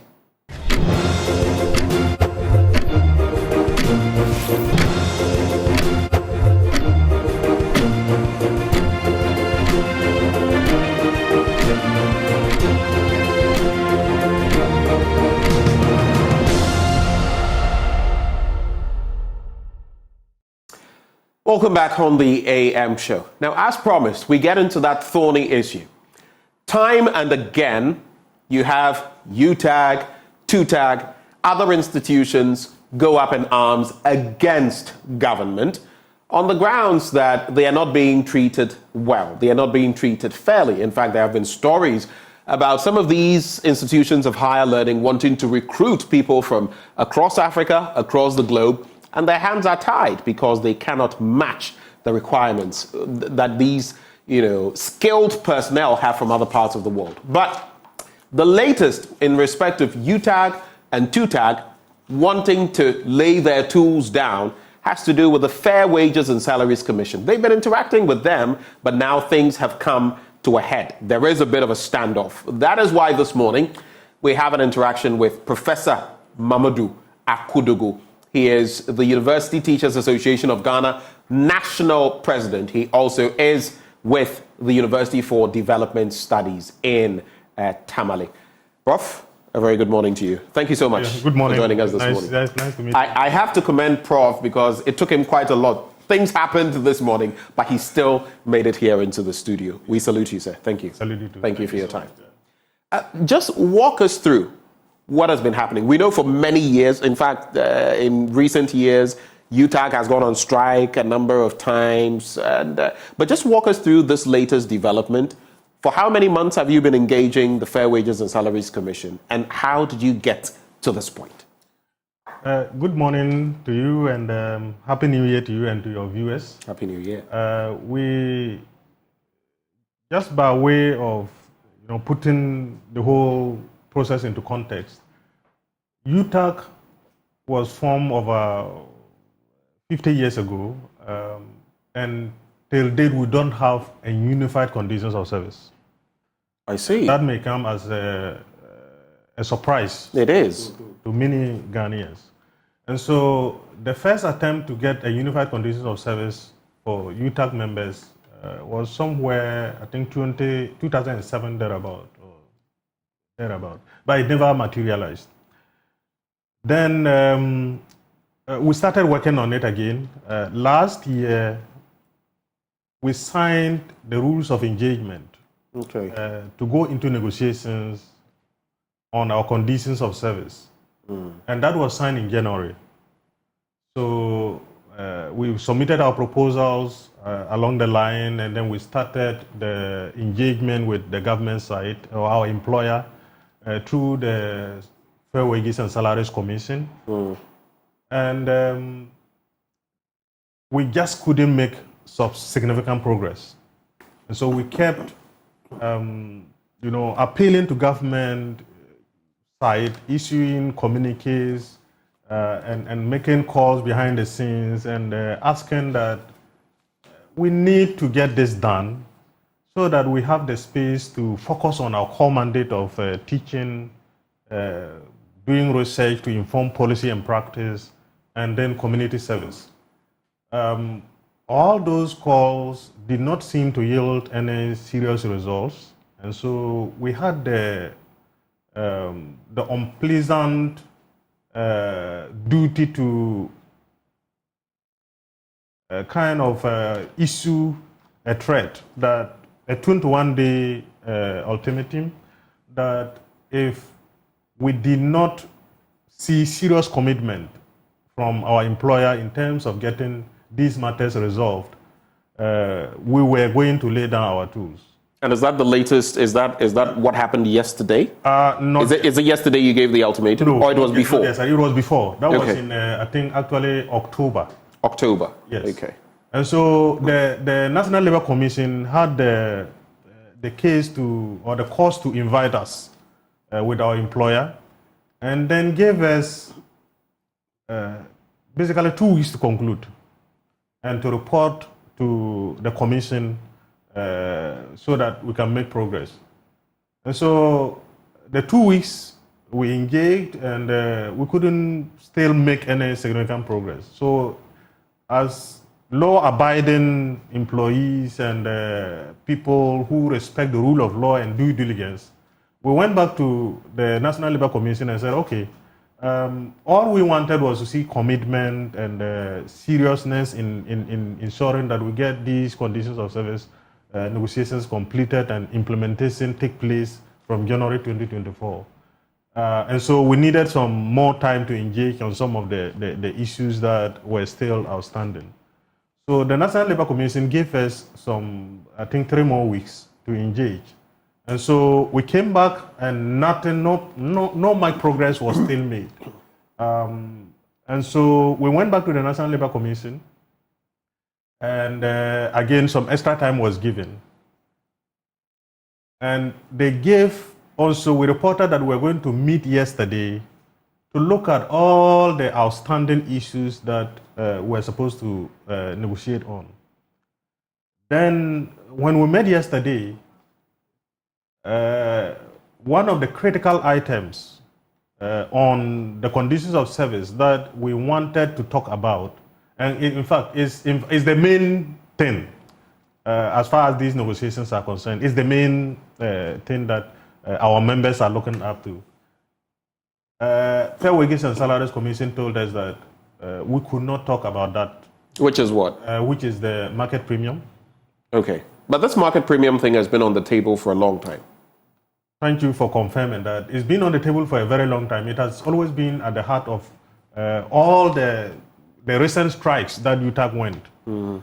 And but even before you go on, I think it's only fair that you explain to our viewers what exactly is the market premium. Good. So everybody understands. Good. So basically, the market premium, when we migrated to single spine, we had those salary reforms. Government decided that it was going to place a premium on some of the skills sets that are scarce and people were moving out of the public sector into the private sector, and other, leaving the country in search of better conditions of service. And so government was going to kind of put a premium to attract and retain critical skills that are required in specific sectors. Can you give us some examples? Examples like the lecturers, because we are overwhelmed, and many people don't want to come into the lecture theaters because what we take at the end of the month cannot last them for 2 weeks. And even just to add to this, I remember back in the day, political science department at the University of Ghana, you look at one class, team A, batch A, and it's hundreds, many hundreds. Now, one lecturer is going to have to mark all of these papers, assess all of these, which also impacts, the ability of the lecturer to give off his or her best. So those are some of the things you're talking about, right? Exactly. And the situation has become, it's now worse. You know, back in the days that you are talking about, now we are looking at a class that was supposed to be 40, we are talking about 1,000. A class that was supposed to be about 40. Like 40, we are talking about 1,000 students, we are talking about 800 and all that. And it's the same lecturer. In fact, in many of the universities, to still ensure that we meet the standards that have been set. And you know, Ghana, our tertiary education is one of the best in Africa. To maintain those standards, they have to divide the same class, as you said, into A, B, C, D. And so the lecturer will have to teach the same course that is 3 credit hours. Instead of teaching it, let's say, once a week, you have to do that once a week 4 times because you have 4 cohorts to handle. And so it has become simply unbearable. And unfortunately, there's freeze on employment. Since 2020, we've not been able to employ. And so the lecturers are simply burned out. And the least we can do is to show some commitment to improving their conditions of service. And as you are aware, recent past, some people, even in Zimbabwe, got appointment and they insulted us. Because that was what I was alluding to. Yes. That I think lecturer, was it KNUST or something? KNUST offered, saying that, look, what you're going to give me is peanuts compared to what I'm getting there. And that's the point. And so basically, fair wages and the employer simply told us that, in 2013, there was a white paper that was issued freezing the market premium to an absolute figure.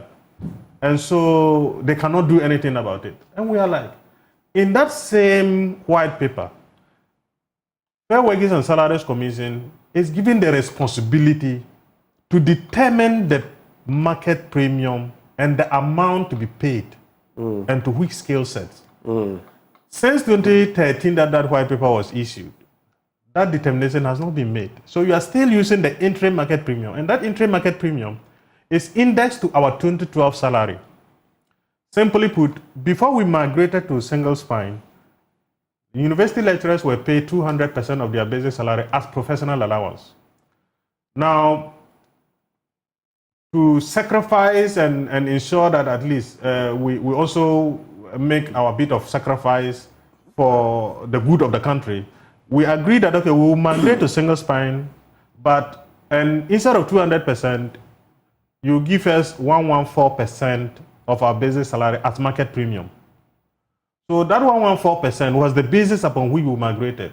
And so in 2012, we migrated and were taking, I think we migrated 2011, 2012, thereabout, and we're taking 114% of the basic salary as interim market premium, with the promise that the real market premium will be determined. And so the government issued a white paper in 2013, April 2013, freezing the market premium and converting it from a percentage to an absolute figure. And saying that it has to now be determined, the market premium has to be determined. Well, we think that in the first place, that white paper was a variation of our conditions of service to our disadvantage, which is unfair labor practice. But, well, we have gone past that. But we have to correct the wrong. You cannot continue to depend on something that was not right in the first instance to perpetuate the whole, continue to do the same thing. We said that, okay, assuming that even government said that it's not negotiable, and it's supposed to be an absolute figure, it's supposed to be determined by government. Yes, that is fine. But go ahead and determine it. If you determine what is preventing them from giving a determination on that? I think we have to ask them. That question. You mean the Fair Wages and Salaries Commission? Fair Wages and Salaries Commission. Because they have the mandate. They are the state institution with their act. They have the mandate to determine the premium and the amount to be paid and who it should be paid to. Why do you feel they are dragging their feet? In fact, by practice, they are supposed to conduct labor market survey every 5 years. In 2014, they conducted a labor market survey, and that labor market survey was supposed to be used to determine the critical skills areas and to develop guidelines for determining the market premium. That was never done. They conducted a labor market survey, they kept it aside, and they continued with the status quo.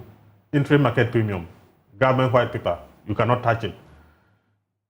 In 2019, they were supposed to conduct another labor market survey because every 5 years you are supposed to do it. They didn't do it. So they managed to do it in 2021, but it was reference to 2019. And again, that labor market survey has been kept aside. And we signed, when we went on strike on the same market premium issue, we signed an agreement with government that we were agreeing for you to call, agreeing to call off the strike and for you to do something a bit to cushion us, but with the understanding that you will come out with the guidelines to determine the market premium for implementation from January 2023 or 2020. I think 2023 or 2022, I can't quite remember. But that was never done. As we talk, you still have not been able to make use of that labor market survey, where in 2024, another labor market survey is due because it's every 5 years. So 2014, 2019, 2024, you're supposed to do another labor market survey. And still, no determination has been made. And then we come to talk about... Are these illegalities being perpetrated, so to speak? Well, I'm not a legal person or a lawyer, but I think that they are just unfair practices and probably illegal.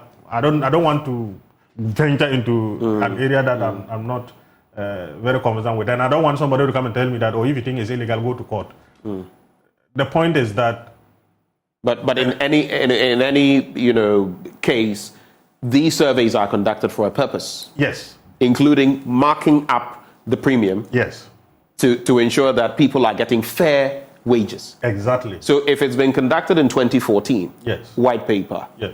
2019 it was supposed to happen, it didn't happen. 2021 it was done. Yes. Backdated to 2019, and it's still sitting there. And you are looking at the next one. The next one. Then it means something is obviously wrong. It's obviously wrong. And so our point is that we cannot continue to suffer your inability to do your work.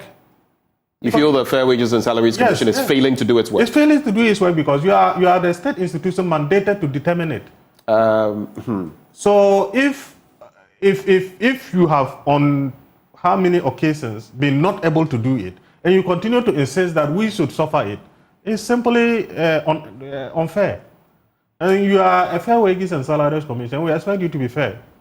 And so when you now come and tell us that, oh, this is not on the table for discussions, we cannot talk about it because there's a government white paper that freezes it, and that has made it out of, is the prerogative of government to determine it and all that. Yes, if you have a prerogative to do something, do it, because people are affected. Let me ask you though, when it comes to the numbers, I'm just curious. You mentioned a class that should have taken, a lecturer who should have been looking at 40 is now looking at about 1,000 students. That is a gargantuan, rise in the numbers. But then I would ask you, do you think this is also happening because of free SHS? The numbers that are, and I want to take it from the standpoint that, of course, if the numbers increase, the institutions will also have to up the ante in terms of the numbers they can receive. Yes. So is it that we are making provisions at the secondary level, but not making provisions at the tertiary level for these? What is the case? That is exactly the point. Because, for example, this year, you can imagine the performance of the students in the secondary schools. And all these people are supposed to get to the end point, which is the tertiary education institutions, so that they can be, finalized, excuse my word, they can be trained with skills that they can get into the job market and make that impact. And the university's infrastructural development has not gone up to in anticipation of the basic level, the broadening of the basic level that now creates more demand.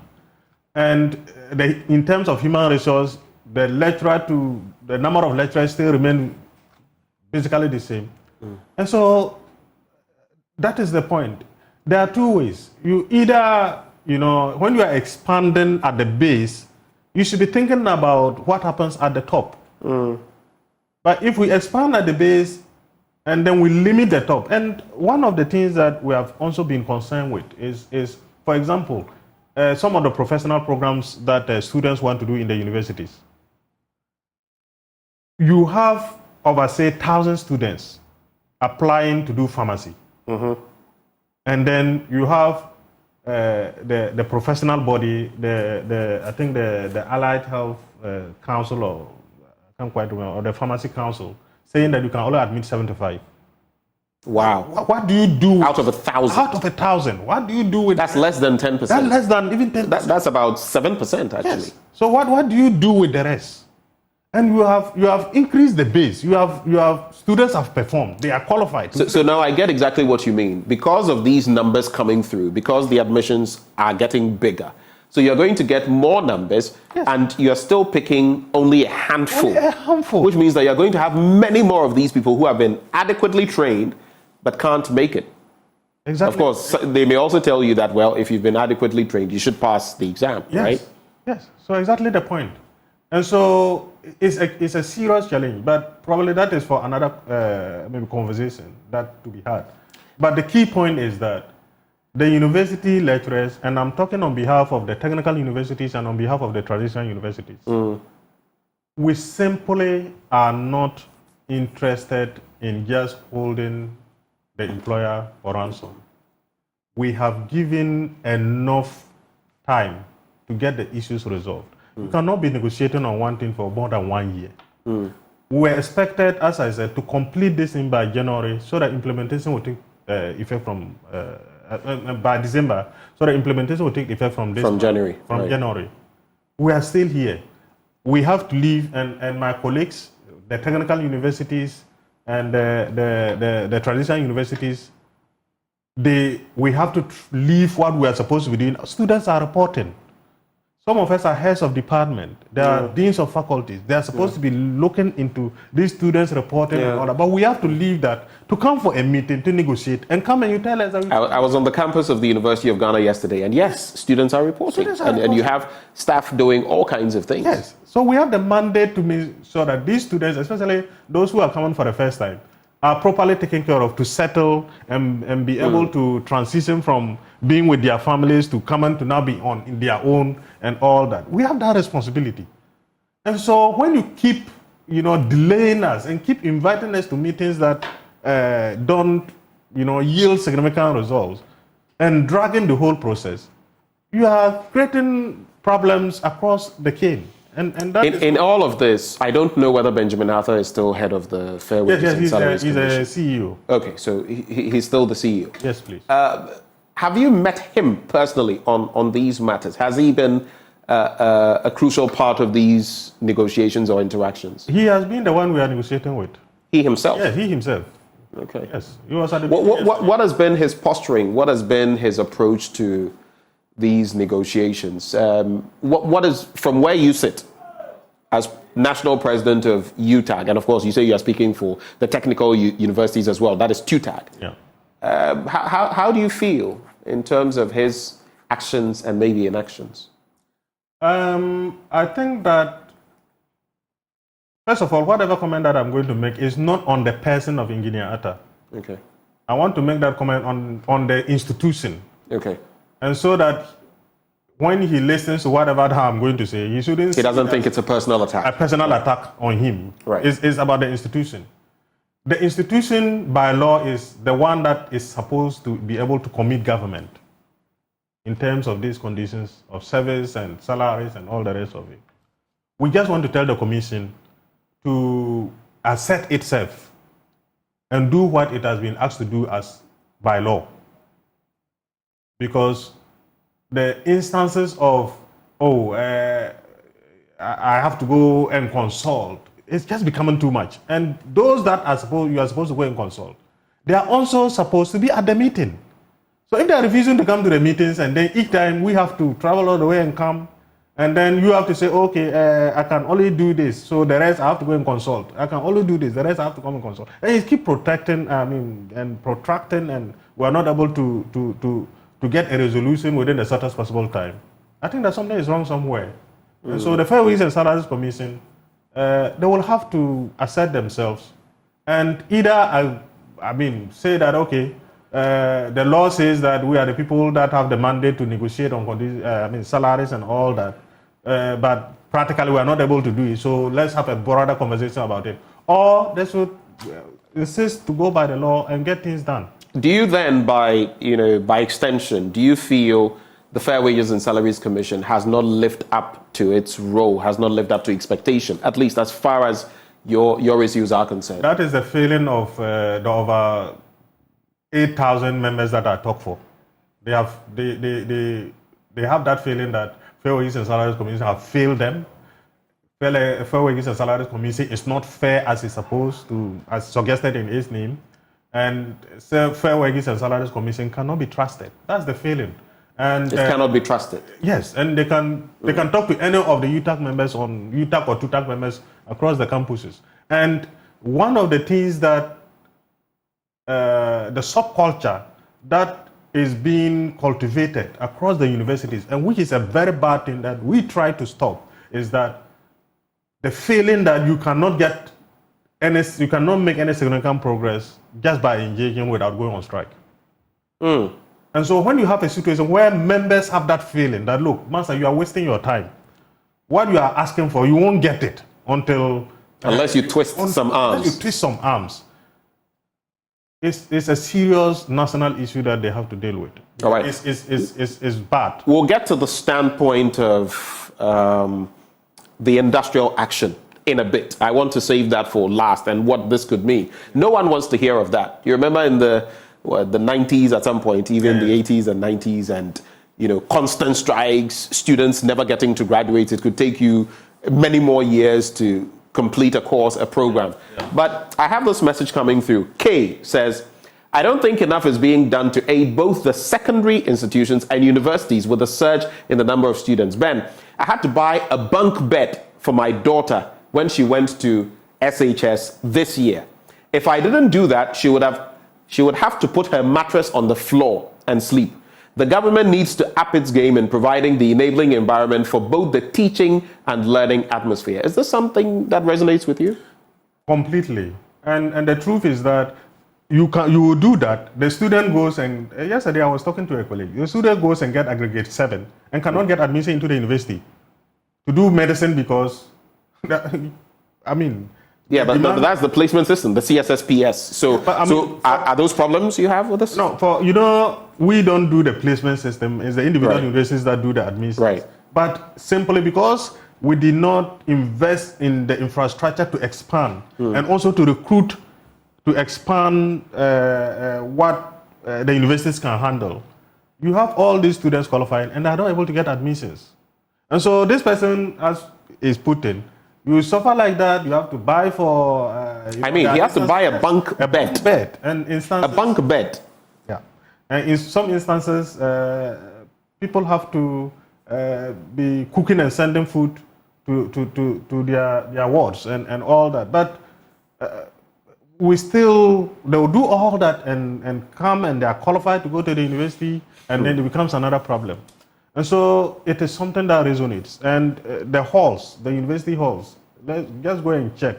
The University of Ghana, KNUST, UDS, all the places. Many of the students have to rely on private hostels because we can't accommodate them. Let's say that is good for private sector. But then the lecture theaters. And you go and then now, when I was a student, lectures will start from, say, 8 and they'll close by 5. Now you have to start lectures, in some cases, from 4 a.m. And there are lectures that, in fact, will close at 10 p.m. because you have the same lecture theater that has to be used by 5 different... For multiple streams. Multiple streams. I get it. But what has been the consequence of this in terms of the attrition rate when it comes to lecturers? Obviously, if the conditions are not so good, and we know that a lot of teachers, even what do you call them, those trained by the colleges of education, the trained teachers are leaving. Once they get the license, they head to the UK. You remember last year the talk about 16,000 haven't applied to the UK teaching system, 10,000 approved and more getting approved by the day. What has this meant to the university teachers and the technical university teachers when it comes to loss of skilled manpower? A number of our colleagues are leaving. They are leaving. I cannot provide the statistics now, but even some of them, when they go for further studies, they don't come back. A good number of them don't come back. And the reason is that when I was doing my PhD in the UK, my monthly stipend was more than my salary when I came back as a student. Your monthly stipend while you were doing your PhD. Yeah, we know that a lot of these programs are sponsored by even the Ivy League institutions. They will sponsor you full scholarships and the rest, right? Yes. So you were getting more from there as a student? More as a student than coming back as a lecturer. And so and in fact, a number of us will approach, or you can stay and you can, even the average job that I'll get, I'll still be better off, right? But we had to come back because we had that responsibility, we had that duty to come back. So only a few of them, or a number of them that think that way and say, okay, at least the country has invested in me, have given me the opportunity to come, and whatever I learn, I need to bring it back and see how to support it. But lately, a number of them are not coming back. And especially those who go to Canada and those other places, and imagine places like China and the Asian tigers, they simply don't come back. And some of them who come back, can you imagine somebody leaving the university as a dean, just to join a non-university university institution? And that is because as a dean or a vice dean or head of department, what you are getting is far less than what you get when, for example, I move to some of these commissions. And so it's a problem. And unfortunately, it takes a long time to train people to that level. For example, to become a senior lecturer, 6 years. And then you need another 3-4 years to become an associate professor. Then you need another 3-4 years to become a professor. And that is overall about 6, 4, 4, that's what, 14 years. And then you train to that level, and then the person has to leave. It means they carry away a lot of expertise. They take it all away. Take it away. And it also means that while you here are boxed into that corner, you also don't have the capacity of bringing others from outside to come and help because you don't have the pay power. You can't. You can't. I mean, recently I was in the US for a fellowship for a number of months, and basically it's not possible, except I want to do charity work, it's not possible to say that, oh, there's this person in the US university that is doing so well that you want to bring the person to a Ghanaian university and all that, except I want to do charity work, except I've gotten a big grant funded by international institution that will provide them some extra lesson that will make the difference. You are not going to get it. But the key point is that we really need to do something about the university lecturer, because they are the intellectual hub of the country. And if you treat your intellectuals the way that we are being treated, you are simply not creating the environment that will provide for better improvement, general improvement in across the country. And that should be changed. All right. Hold for me, Prof. Guess who has joined the conversation? Wild guess. Is it Engineer Arthur? Engineer Arthur has joined the conversation. Engineer Ben Arthur, he is CEO of the Fair Wages and Salaries Commission. A very good morning to you, sir. Yeah, good morning. And good morning to Professor Mahmoud. Good morning, my engineer and CEO. Right. Thank you so much for joining the conversation. I'm sure you followed the conversation. You've heard a few things that have been asserted, and among which I'm going to reiterate, if I err anywhere, Prof, you can always bring me back in line. He says the Fair Wages and Salaries Commission has not lived up to expectation, that the people he represents, the teachers, and he's also here speaking on behalf of TUTAG, that they feel you've not been fair to them. Your commission is supposed to be the Fair Wages and Salaries Commission. They say you've not been fair to them. And this bit about the market premium, white paper after white paper, 2014, what was supposed to happen in 2019 did not happen after 5 years. It happened in 2021 to be backdated to 2019. All of that. Just walk us through what exactly is going on. Okay, so thank you very much. A quick one here. We commenced negotiations with UTAC last year when Professor Mahmoud and about 99% of the people we are currently engaging were not part of those groups that we engage. At the very tail end of the negotiation, then they had an election and had different leaders. Of course, some of them have had exposure, a couple of them had been part of the previous negotiations here and there. It was never an item on the table for negotiation. As far as... What was never an item? The market premium? Please, you're giving me the opportunity to speak. Oh, no, I'm just asking you for clarity. I'm asking, what was not on the table? Is it the market premium? Yes, the market premium was never part of the proposal that was brought to us.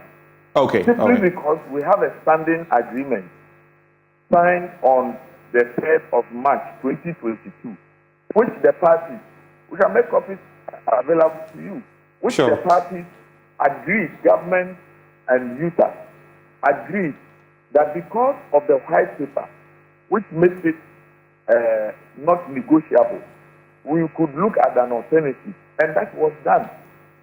You see, that was done simply because we saw the need to try and do something about the elected seat. That was done. In fact, the gentleman's agreement, according to them, was that we were supposed to have withdrawn that benefit after a year. But we are in the second year, and government has shown good faith by keeping that OTS, we call it Online Teaching Support Allowance, still there, which is being still drawn. So at the end of the day, when we were just about signing the agreement, then the new executive threw in the request for market premium, and they also brought another request of being given a tax waiver for vehicles. But we told them that when it comes to tax waivers and the rest, it is not within our mandate. It is actually within the mandate of Parliament to do that. So we have demonstrated very good faith. And Prof. Mahmoud will know that we've done our very best as Fairways representing government in this matter. In fact, there were 3 key issues. The payroll items, which was about 98% complete, we wanted to sign off, but they said that no, unless we have finished with the market premium. So that was not done. We also had another payroll items that are from their IGS. We all met and agreed that 31st of January, they will meet, the Vice Chancellor will meet with the respective UTAG leadership to agree on some figures and make recommendations to Fairways. 31st January has not come, and they signed an agreement to that effect. 31st has not yet come. We went to National Labour Commission, and National Labour Commission gave us an order to engage and to ensure that by 7th of February we would have made progress. 7th of February is nowhere near. We also had an agreement to meet on 26th of January so that we could participate. You know, VCG is leading the discussion on their own conditions of service. That's the non-salary related item, which Fairways has well facilitated these activities. So I do not see why at any point in time a group of people, and this is the first time ever since I came to Fairways, that a group of people have walked out of meetings. And we were surprised because we had 4 items to discuss. We had discussed 2 of them. So to insist that at all costs, a government white paper that freezes the market premium, and the market premium, my good friend, it is a mechanism for an employer, after paying everything, to say that I think I need critical skills in this area, and therefore, on my own, I have put a certain premium just to attract people to that area. So it's not basically an item for negotiation. And let's be told, the white paper is there for everybody. You can download it on the internet. Since April 2013, it's been there. Nobody has been able to negotiate on market premium. So we are pleading with our people that come what may, we need to sit and engage. So to disengage yourself and now head to media as if that is where we can have the solution. For me, we need to go back to the table. We need to show good faith. And this idea of every now and then, at the slight of whatever proposal that government puts there, you want to go on strike, you want to threaten strike. It's not fair to us also as government. All right. We show good faith. Don't forget that this year alone, we have increased pay by 23%. After June, it will go to 25%. So let us not pretend as if government is not doing anything. That is not the case at all. So I'm pleading with my colleagues that the way to go, as National Labour Commission has ordered, let us not disrespect their order. Because at the end of the day, we have to sit down. And that's where the solution is. All right.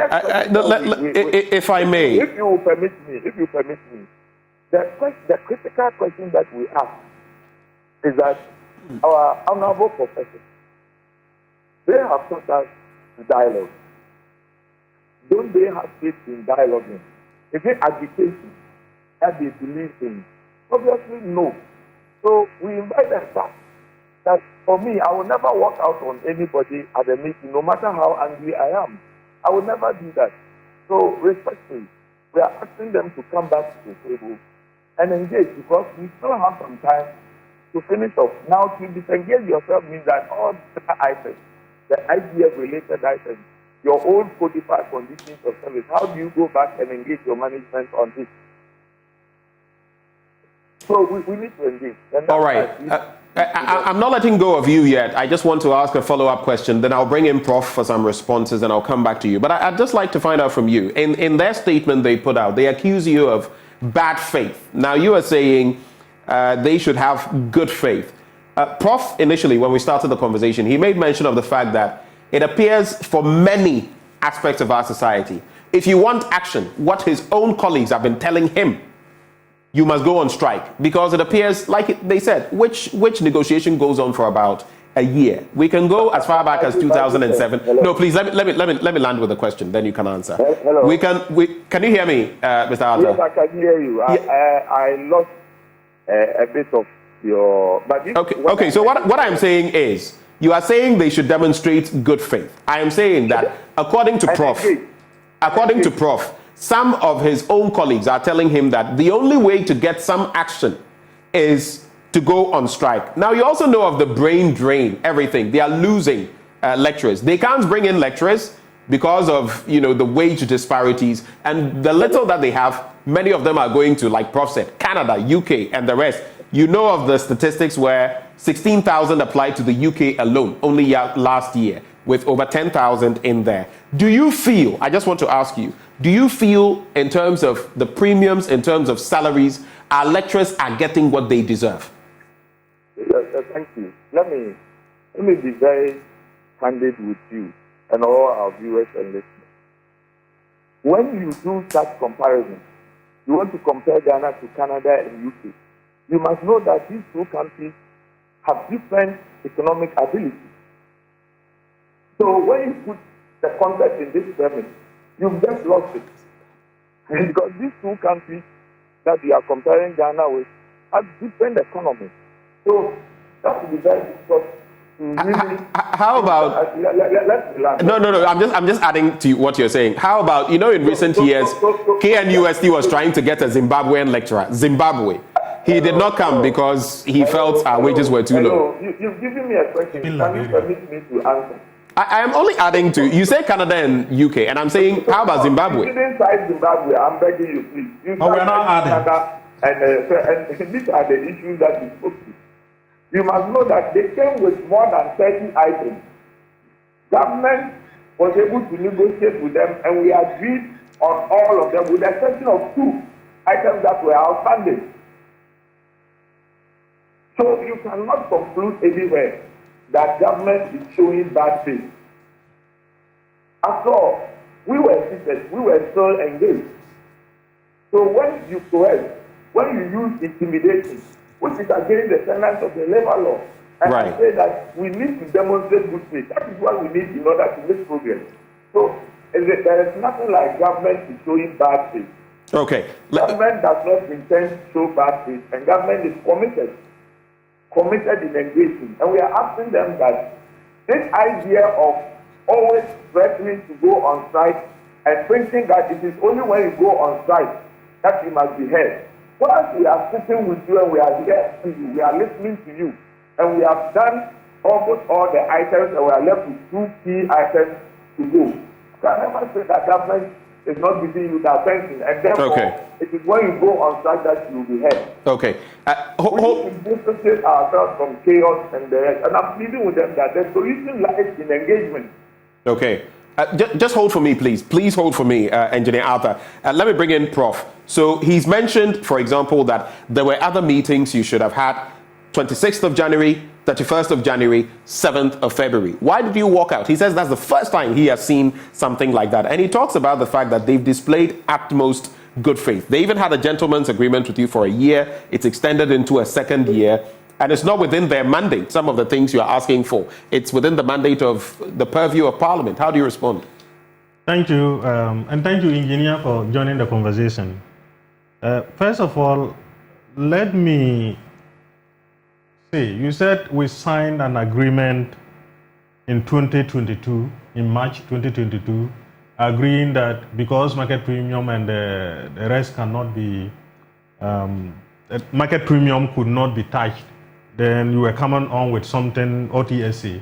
And so when we signed that agreement, that should be it. But what was the context within which that agreement was signed? It was signed with the view that you would do the determination of the market premium for implementation starting January 2023. Have that been done? So you don't only talk about the fact that yes, that was agreed as a stop-up gap, and that is why it was for a 1 year. That's why that was supposed to be for a 1 year, because we know that by January 2023, the market premium would have been determined for implementation in that January. So you didn't need OTSA to go beyond 1 year. Is that correct or not? That's the context. And then let me talk about the point that new people came in and therefore they changed things and they brought, please. I don't think that it's an institution. You are dealing with the institution and not the individual. And there is institutional memory. You negotiated with President Solomon Nunu, Professor Solomon Nunu. How many items did you agree on? When we took over, how many items did we conclude on? And we were part of that negotiation that you had with the previous executive. We were part. I attended those negotiation meetings. The fact that I was not in the controlling seat doesn't mean that we have not been part of it. We know how the whole thing started. All the negotiations that we have had. I have been a member of the National Executive Council of UTAC since 2019. Okay. And all these negotiations are done by the National Executive Council of UTAC. So don't see us, because you are seeing somebody for the first time, you think that the person have no idea what has been happening. We know. And we have the recourse for that. So he's saying that come back to the negotiating table. Are you going to do that, or are you going to bypass the subsequent or the other meetings you should have had and embark on an industrial action, a strike? What's going to be the next move? The point is that our members have not endorsed us to go on industrial action. But that is possible. And that may be on the table, what is happening now. And we are ready to engage. So it's a possibility? It's a possibility. We are ready to engage. We are ready. If Engineer Atta called me today and say, through my consultation and those things, we think that you should come back. Let's talk. But he just said that they want you back at the negotiating table. Give us, he's just saying it here, saying that we should come back on the negotiation table on matters that cannot be handled at the negotiation table. It's the same matters that made us to walk out. If he's ready to handle that on the negotiation table now, let us talk. Let us. Engineer Arthur, are you ready to look at the market premium and the other issues now? Hello. My good friend, Prof, and his constituents. The stress of if it is not market premium, then we are not sitting down. I think we need to go past that, because the original proposal that was brought never included market premium. But of course, it doesn't also prevent you from talking about it. But we based on substantial gains that we think that even as we continue to engage, there is also the need to benefit from the ones that we have agreed to by signing off, which will continue to plead with them that, look, your members are also waiting to get benefit of the ones that we have concluded on. There are many more IDF-related issues that I think the CPGs need to engage look at and bring us the recommendations. So when you disengage, that makes it problematic. We already set up a technical committee involving users, VCG, GTEC, Fair Wages, and other bodies to also work on their non-salary related conditions also, which I think is the first of its kind. That we've made a lot of progress in that area. We don't have to throw away the backwater with the car. We shouldn't be doing that. So we are open for dialogue. But so engineer, please. So what you also... We are pleading with them that, right, as far as Fair Wages is concerned, 2013, when the white paper, engineer, I beg of you, because of time. They themselves brought some suggestions that then they want to appeal to government to look at the white paper, which I think that was a very nice suggestion. But to say that now you no longer want to pursue that option that you gladly suggested, but you want to go and, you want to lay down your tools. I think we should all be very much... Okay, so just to clarify, what you are saying is you want them to come back to the drawing board, to the negotiating table, but the market premium still remains off the table. That's what you're saying. For us, we could have said that it has never been part of your proposal, and therefore we don't want to listen to it. But are you willing to consider it? Hello? Are you willing to consider it? Hello? When you say consider, it is not on this radio that we consider or disconsider. So please, let us not go there. There is a need for us to get back to the negotiating table in good faith. All right. Prof and his team will know that even when we were extremely tired, there are days that we have had meetings 7 hours and beyond. Okay, all right. So we continue to demonstrate good faith. Prof, what is your response to that? And then we'll cap off the conversation. First of all, my response is that we have shown good faith over the years. In 2019, we brought in non-basic to augment market premium. In 2022, as the agreement you are talking about, the same market premium. So the market premium has been on the table. And in fact, when we went to National Labour Commission instructed that it should be on the table. Instructed whom? Or instructed which outfit? The Fair Wages and Salaries Commission? Yeah, because we had a list of items that were supposed to be negotiated. So for what National Labour Commission indicated that, okay, it should be part of the things that should be talked about, because you cannot pick and leave some other thing when you are talking about the whole document. So you shouldn't come here and continue to say that it has not been part of the negotiation. Because people went on strike because of that. In 2021, the one that we signed this thing was about market premium. How then do you say that it was not part of the negotiation? So tell me, with at least what we've heard this morning, if the premium, okay, is not on the table, does that mean your membership will not be willing to go back to any negotiations? Well, yesterday we walked out because they said it was not on the table. The market premium. The market premium was. You stand by that? So we still, as we talk now, we still stand by what we worked out for. And so. Hello. Please let him land. Please let him land. Yeah. Please, that is incorrect. We never said it's not on the table. We put them the constraints that we have with the government white paper and how we should deal with the matter. Let's take the fact. Okay, so is it on the table? Yeah, the National Labour Commission asked us to go and engage on the matter, but you see, this is negotiating. Yeah, so if you now come and say it's not on the table. Hello, a lot of the issues that they brought have been handled. And in negotiations, you don't go with a fixed arm. With your fixed arm to say that everything that you put there, you are taking it back. It doesn't happen. But they are saying that this is a crucial matter. Even if other things will not happen, they say this is crucial. So that stands for engagement. It is only engagement. When you decide to walk out, it's a huge statement that you are making that you don't want to engage. No, So we're asking them to come back to the table for us to engage. Well, are you coming back? They should formally inform us if they formally is the way forward. If they formally, because we know that even if you go on strike, at the end of the day, you still have to go back to the negotiating. We know that. But the point is that when we are going back, let's go back with good faith. Let's go back with mutual respect for each other. Right. Let's go back with that level of trust. Do you feel disrespected by the Fair Wages? We feel disrespected. We feel not being taken seriously. Okay, all right. That's how we feel. We have to go, but I want to be fair. Give you Engineer Arthur 30 seconds. We have to go. Our time is up. Final words. Yeah, my final word is that the employer and the employees need each other, and we need to move this country forward. We would have to engage, no matter the circumstances. Sitting down and join will help us, and definitely we use some results. In times past, we have made huge progress. Okay. By time. So we should all engage in good faith, and all that's what we're asking our colleagues to help us with.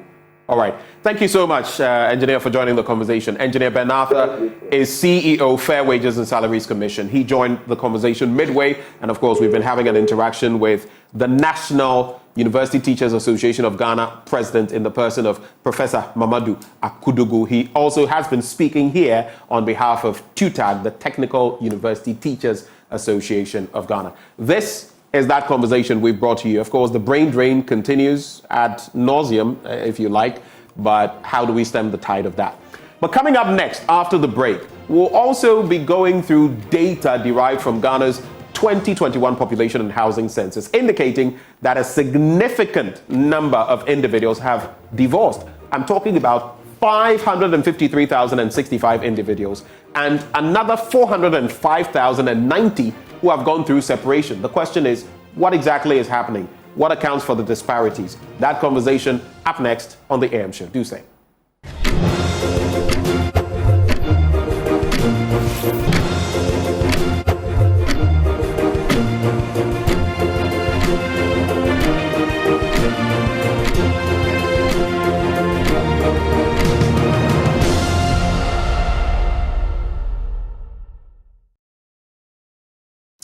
Thank you for staying. And if you are concerned about those latest details from the population and housing census, as I am, well, we're getting into them now. Why the stark rate of divorce and separation? What exactly is happening? Joining us for a conversation, we have Reverend Mrs.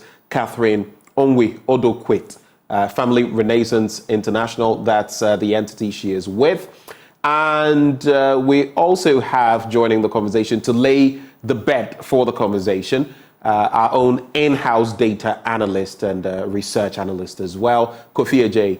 Good morning, Rev. Good morning, Kofi. Good morning, Ben. All right. Thank you so much for joining the conversation. Now, I'll leave it to you over the next few minutes to walk us through, with the slides as well, what exactly the picture is and what this means effectively. Right, Ben. So we've been studying data, available in the 2021 population and housing census. And one figure that actually caught our attention was the total number of Ghanaians who actually told the statistical service that they were divorced. Now, we went into the figures to do some sort of, further analysis, and we realized that if you look at the country's population 15 years and above, we are looking at 19.9 million Ghanaians who are currently qualified to marry. Now, this 19.9 million Ghanaians, you have about 39.6% of them who told the statistical service that they've never married before. 42.1% said yes, they are married. 8.2% said they are living together or cohabiting or living together in an informal manner. 2.8% of our population said they are divorced, and 2% said they are separated, whilst 5.3% said they've been widowed or they are widowed. And so this was an interesting statistic. So we decided to check the divorce population versus the population who said they are actually separated. And you are looking at over 500,000 Ghanaians, 15 years and older, telling the statistical service that they've gone through some sort of, divorce. Others said they are, separated. But when we put out the data, people were asking why you have more women or more females, about 65.5% of the population who said they are divorced, being more than the men. But the sense we got was that, this was a survey, sort of a population and housing census. So you were asked a very simple question: what's your marital status? If you are married, you tell the statistical service you are married. If you are divorced, you tell them you are divorced or separated. And so we realized it could be because, although men and women were asked whether they were divorced or married, there were more females than male, because probably it was as a result of the fact that other partners remarry after they divorce. And we also realized that it could be because of death that actually caused the stark difference we are seeing between the 34.5% and the 65.5% male and female, gender mix that we saw. But that is quite a huge disparity, though, about 30% disparity. You're saying that the thinking is that all of that could be on the back of people remarrying and others passing away? Others passing away, and some even not disclosing the right status, or their right marital status. There are people who believe once they separate, they've divorced. And so if the enumeration officers ask them, they may say that, oh, we are divorced, but in actual sense, these people are separated.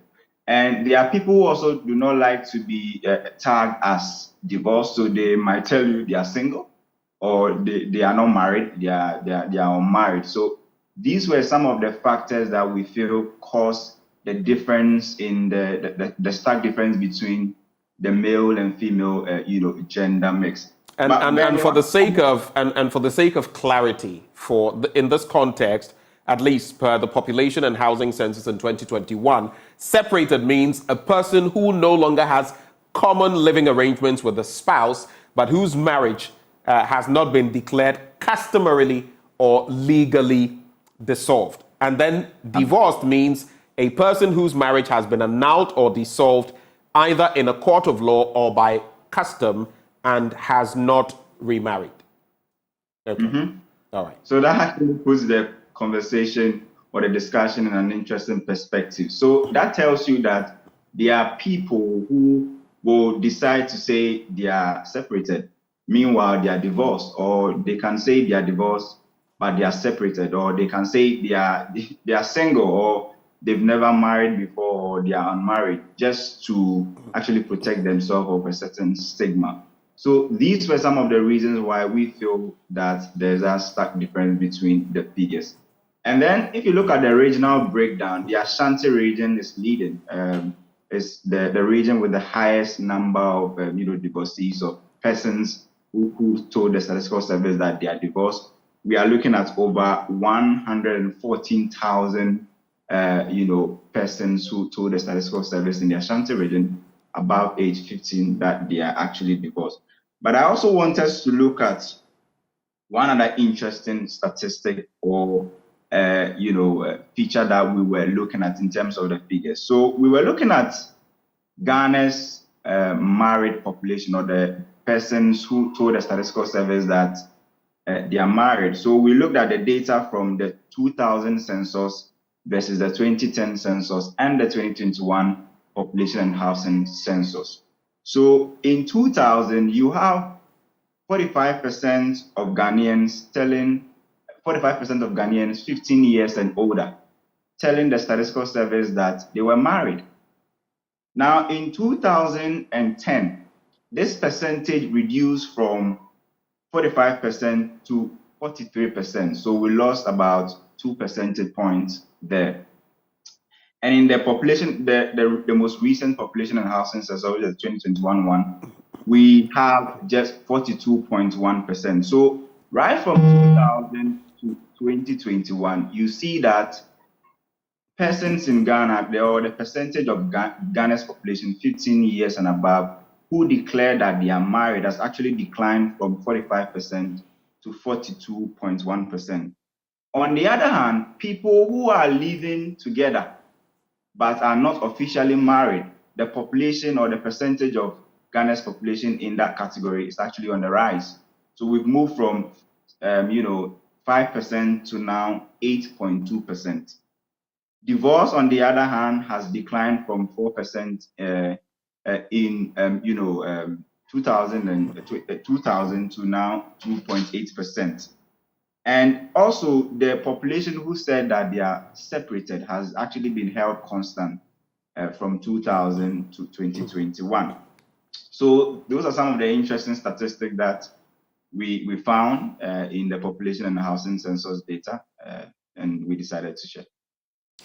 Kofi, stay with me because it still makes for stark revelation. It's a trend that we've had for a number of years, and like you said, some have remained constant, others may have appreciated, others depreciated. But let me bring in Reverend Mrs. Catherine Onwe Oduokit.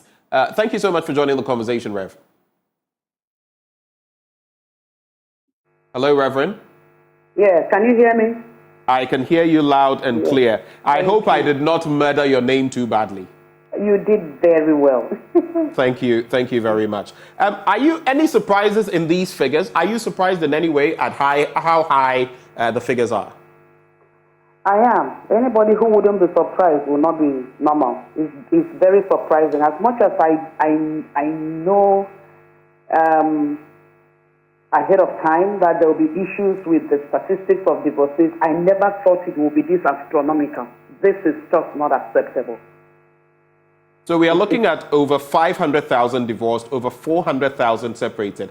Of course, if you look at it individually, you will not get a clear picture. But if you look at it separately and also look at it from the standpoint of families.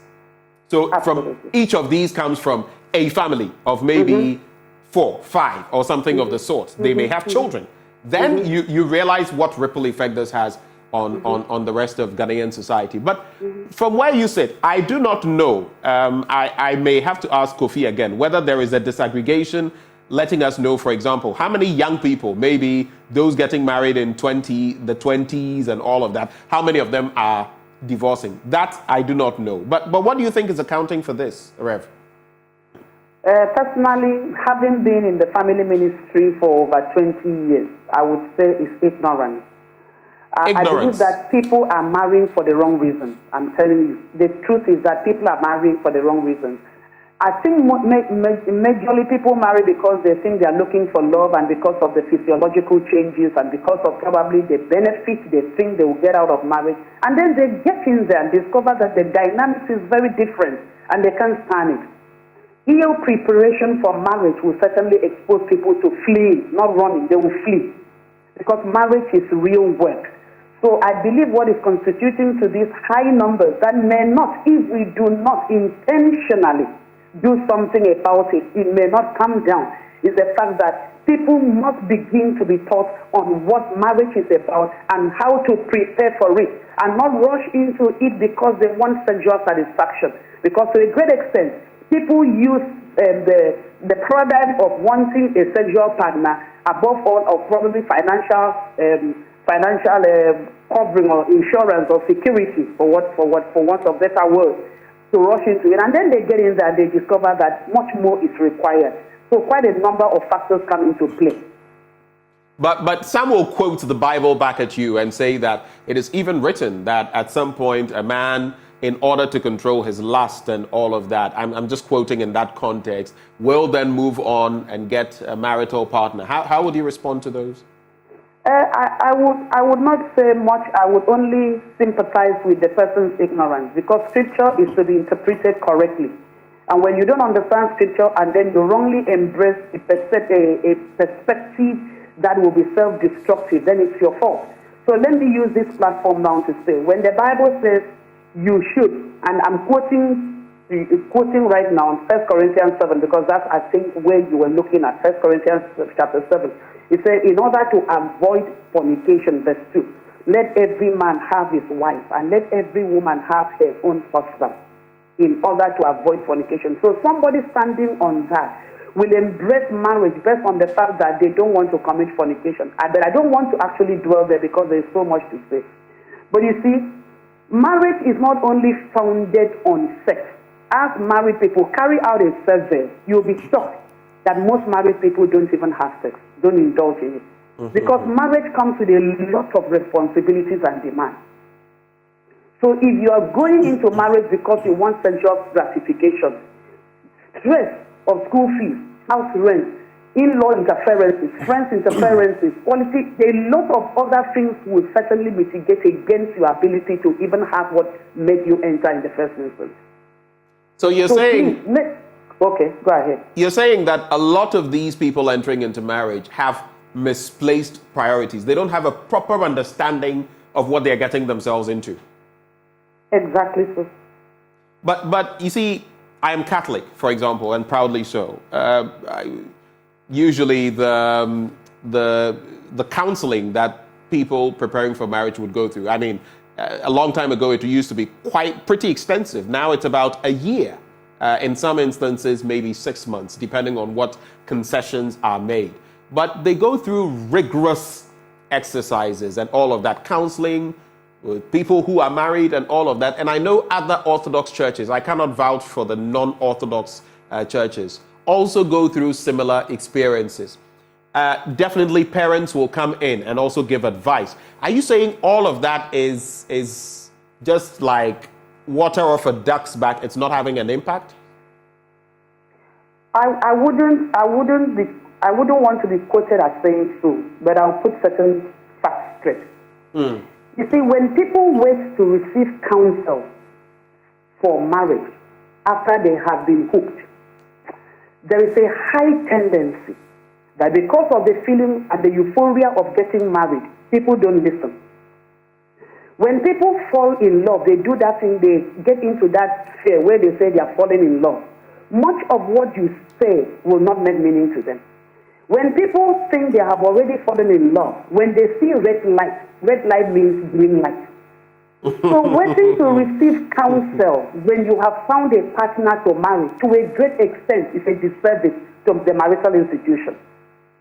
I am not debunking the fact that it's important. Then not many people pay particular attention to what is said then because they are in the heat of preparing for the supposed marriage. And then whatever you are telling them, they assume they know it or whatever it is, it will work, it will work. So the thing is, having even said that, let me add this before I move on. You see, I have engaged in premarital counseling, whether it's Catholic or Orthodox or Pentecostal or all of that. Where purpose is not known, abuse is inevitable. Why am I saying this as an answer to your question? What exactly in the counseling are they telling us is the purpose for marriage? Why should we marry and for what reason? Right. The traditional answers will be for comfort, for companionship, for support, for love, for procreation. Is that really enough ground to marry and will it uphold marriage? That is an answer for another day. So please, I am not debunking what the churches are doing, but I think we need to do more work because these statistics isn't actually helping us to take the kudos. It is not helping. This is quite a problematic area. But there's also this question of, and it's a tricky question. I like bringing up these things because they are things that ordinarily parents would avoid maybe dealing with their children and all of that. But it's a problem out there. Cohabitation. In the midst of all of this, I have heard different schools of thought, especially from where I come. They would tell you cohabitation, no, because then the tendency is to do things you're not supposed to do until you're married. But then you speak to people on the streets or people out there and they'll tell you, well, how else are we going to be able to know whether we can be compatible and all of that? Now, you talk about the fact that it's not just that romantic feeling of I love the person. When you get to be with that person for how many hours a day, you are in that person's face. That person is in your face for many hours. All of a sudden, your life is not yours. It belongs to that person. That person's life is not his or hers. How do you feel about that? What is your response? What is your take? Is it also, adding to the numbers? Let me not answer the last bit now. Let me start from the very beginning. You see, I respect the fact that this is a radio platform, TV platform, and people listen from all over the country and outside. Right. And then we only don't have one face listening to this conversation now or watching this conversation now. I will speak as a Christian, okay? Right. But then it could be generalized to cover other faith beliefs, okay? So now, as a Christian, if I'm addressing those who say they are Christians, cohabitation is a no-no in capital letters. Right. Because the Bible we follow says we should not dwell together like that. It is not permitted. It is only after marriage you move in. But you see, most of the people are Christians by religion. And Christianity is not a religion. It's a relationship. If I were not even a Christian and I have a first boyfriend as a young girl, the tendency is that I will be so influenced because love drove me into that relationship with the opposite sex. So if the person comes out and says, I don't like eating rice, naturally I may dislike it just because of the love I have. So this is to explain the fact that in relationship, little details matter a lot in order for the flow and smoothness of that relationship. And so if Christ is the one we follow, and he says, no, you can't dwell together until you are married, then it's better that we obey him in spite of the belief system and where the world has degenerated to. Number two, I always say this, that cohabitation may to an extent feel like a solution to finding out whether this person is compatible or not. But truth be told, must you engage in certain acts that is prohibited by scriptures because you want to find out the character? Are there no other options? Are there no better options? And that brings me back to proper premarital counseling, which should serve as a substitute to cohabitation. Not everybody that says they are marriage counselor should be allowed to counsel, sincerely speaking.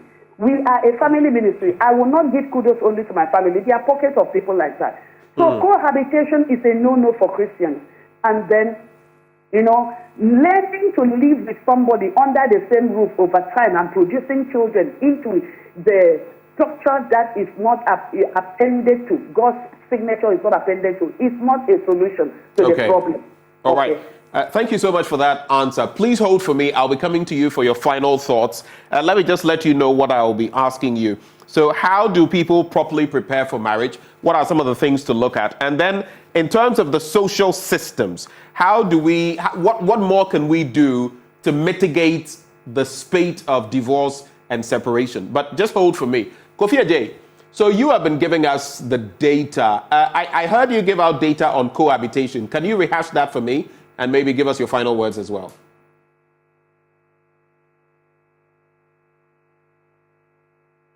All right, we'll come back to Kofi on that. I just wanted to get the statistics on cohabitation so we could take it from there. But so back to you, Rev.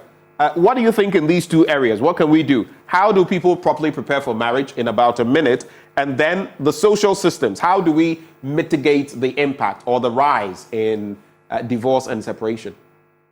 The first one, thank you very much. How do people prepare? I believe that it should start from, let me speak to the churches, to the schools, to the homes. Every person has a stake in preparing people for marriage. Don't wait until people are ready for marriage. From the home, let fathers and mothers begin to model what it means to be a husband and a wife. Because life is about modeling and patterning structures and systems you want the younger generation to imitate. Okay, so let there be peace in the home. And the homes that are not having peace, thereby showing the children the negative side of marriage, they should pay for whatever it will cost and get the right people to counsel them. The schools, I believe that there should be something introduced into schools, whether in social studies or whatever, with regards to what will actually restore sanity back to the minds of children, even those who are wounded at home. There should be either an extracurriculum club, something should be done to prepare children well ahead of time on relationships. We shouldn't just teach only physics, chemistry, biology, and all of that. There should be a way Ghanaian educational system should inculcate something that begins to prepare the children morally for what is ahead of them. Number three, the government should think, national development based on family. Because national development that does not look into the fabric and the structure of the family is certainly bound to fail. So what do we do? I think that the ministry that is supposed to address the gender issues or whatever should bring to bear the services of people who can help mitigate most of these problems. And finally, I think because you are asking me my final word, as a ministry that has said Family Renaissance International that I happen to lead, we have been on these family issues, marriage, premarital, and all that for 21 years going. I would want to use this opportunity to announce to every person who is watching this broadcast now that we are starting something called the Thriving Couples Breakfast Club for people who are married, because we need a community where we can all together look holistically into the problems that is leading to up to these statistics we are seeing. And then we also will have the singles cohort meeting every week to prepare people before they say, yes, I do, to any other person. Because there is so much that we cannot take care of in this show within this short space of time. And so if there is anybody watching this program right now, please call this number I'm going to give out quickly, the numbers 0501 289955. 0501 289955. If 55, the last two digits is busy, call 53 0501 289953. It is high time as a Ghanaian culture, the first nation in Africa that got independence, that we've got to get marriage right. So the social construct will be restored to sanity. Thank you very much. Rev, it's been so good talking to you this morning. We're grateful for your time. Thank you so much for joining the conversation. Let me wrap with Kofi Ajay. Kofi, can you hear me? Hello, Kofi Ajay. Can you hear me, Ben? I can hear you now. So we've spoken about those who have divorced and those who are separated. But how about those who are married? What are the statistics on those? Please share with us. And if you can, add the figure for those who are cohabiting. Right. So out of the 19.9 million population 15 years and above, who according to the Statistical Service are qualified to marry, we have about more than 8 million of them already married. Okay. And 1.6 million of them are cohabiting.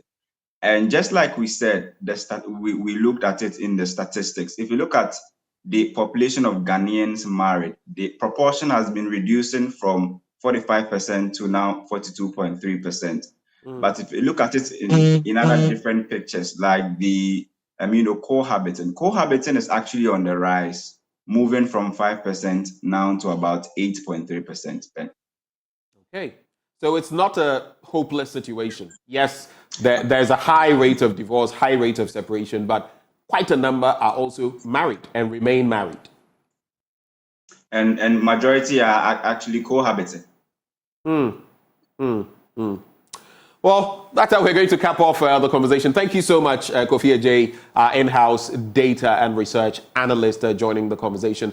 Before him, you also heard Reverend Mrs. Catherine Onwi Oduokit. She is with the Family Renaissance International. Both of them joined the conversation. But we'd love to hear from you. Now, when we return from our short break, we'd love to hear from you on this spate of things happening. And but before that, First Kai is 21 years. We'll hear from the group on the show on what's kept them going this strong for this length of time. That up next. Then if there is enough time, we'll hear from you as well.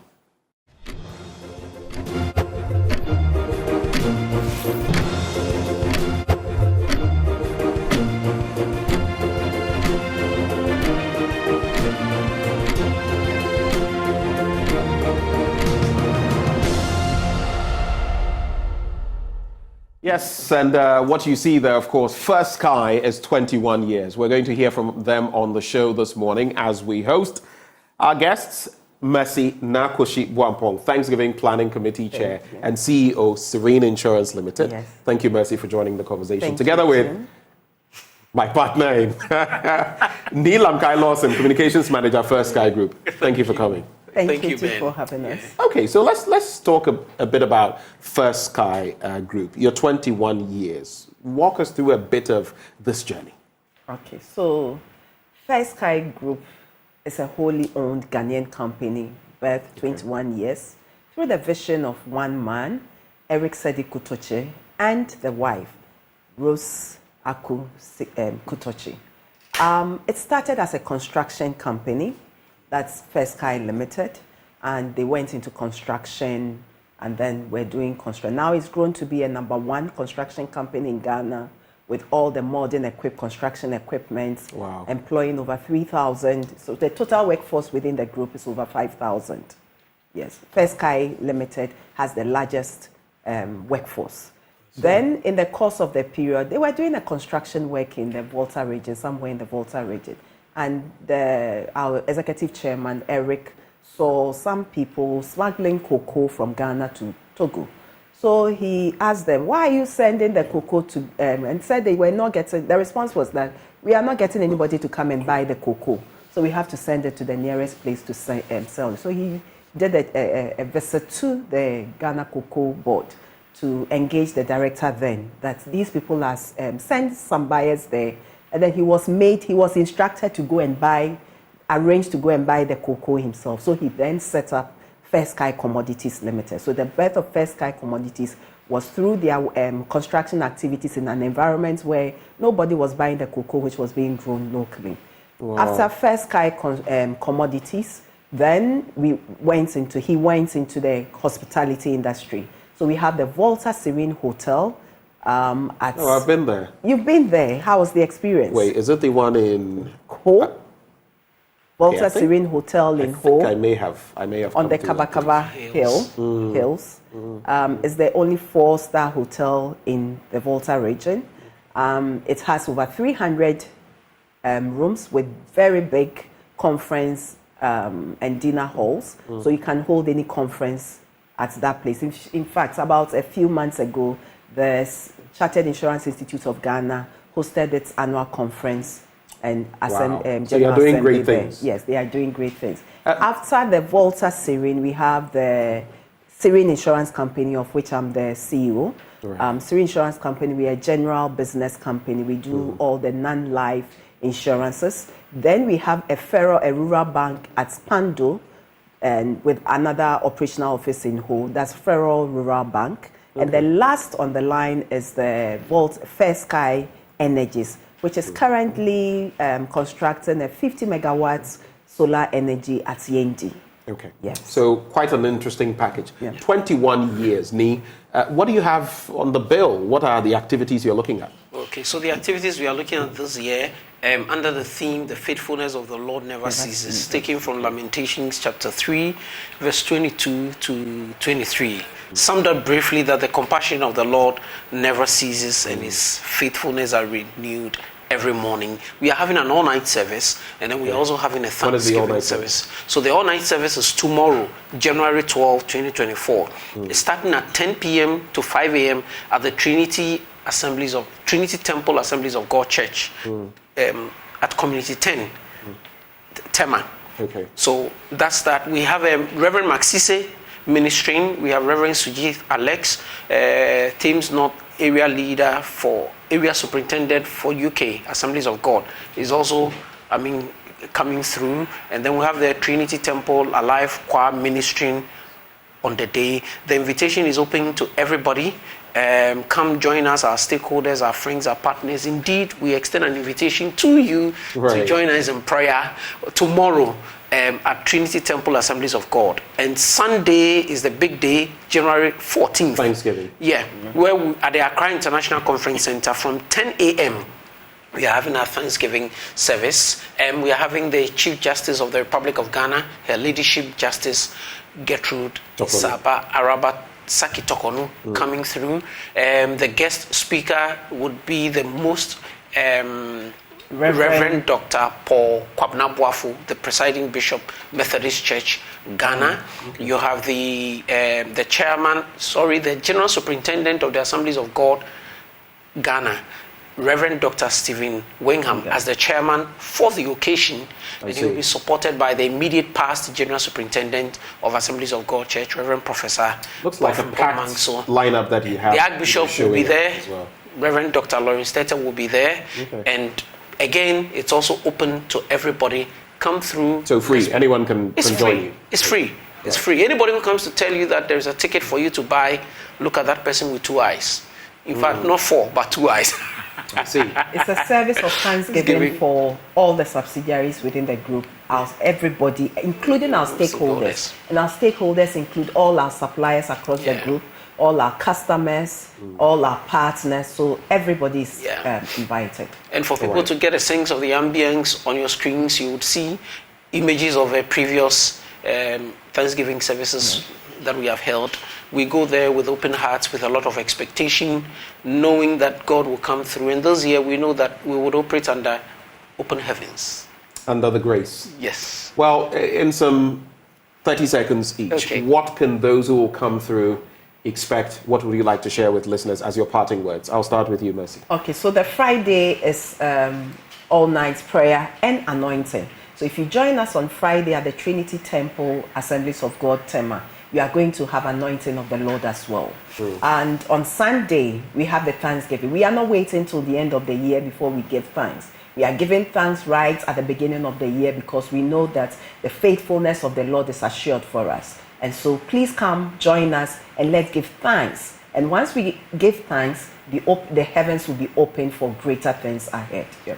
And for the heavens being open, because we're giving thanks, Team Eternity will be there on Sunday, January 14th, and it's going to be a blast. So let's come with your white handkerchiefs. I would be looking forward to seeing you, Benjamin, with your dancing shoes. And we do it the way we do it, right in the presence of the Lord. Now that you mentioned dancing, this table you are shaking. Thank you so much for joining the conversation. Thank you too. Mercy Nakoshi Buampong, Thanksgiving Planning Committee Chair and CEO, Serene Insurance Company Limited. Of course, also Ni Lamkai Lawson, Communications Manager, First Sky Group. Wish you the very best as you go into the all-night and the Thanksgiving and bring more to Mother Ghana as well. Thank you so much. And that is how we're going to draw the curtains. Unfortunately, we've not been able to get your thoughts on these matters. But God willing, tomorrow you can still shoot your thoughts to us on the rates of divorce, separation, cohabitation, and everything in between. My name is Benjamin Akako. Thank you for joining me over these last 4 hours. But stay with us for Joy News Desk. That is up next at the top of the hour. Have a good day.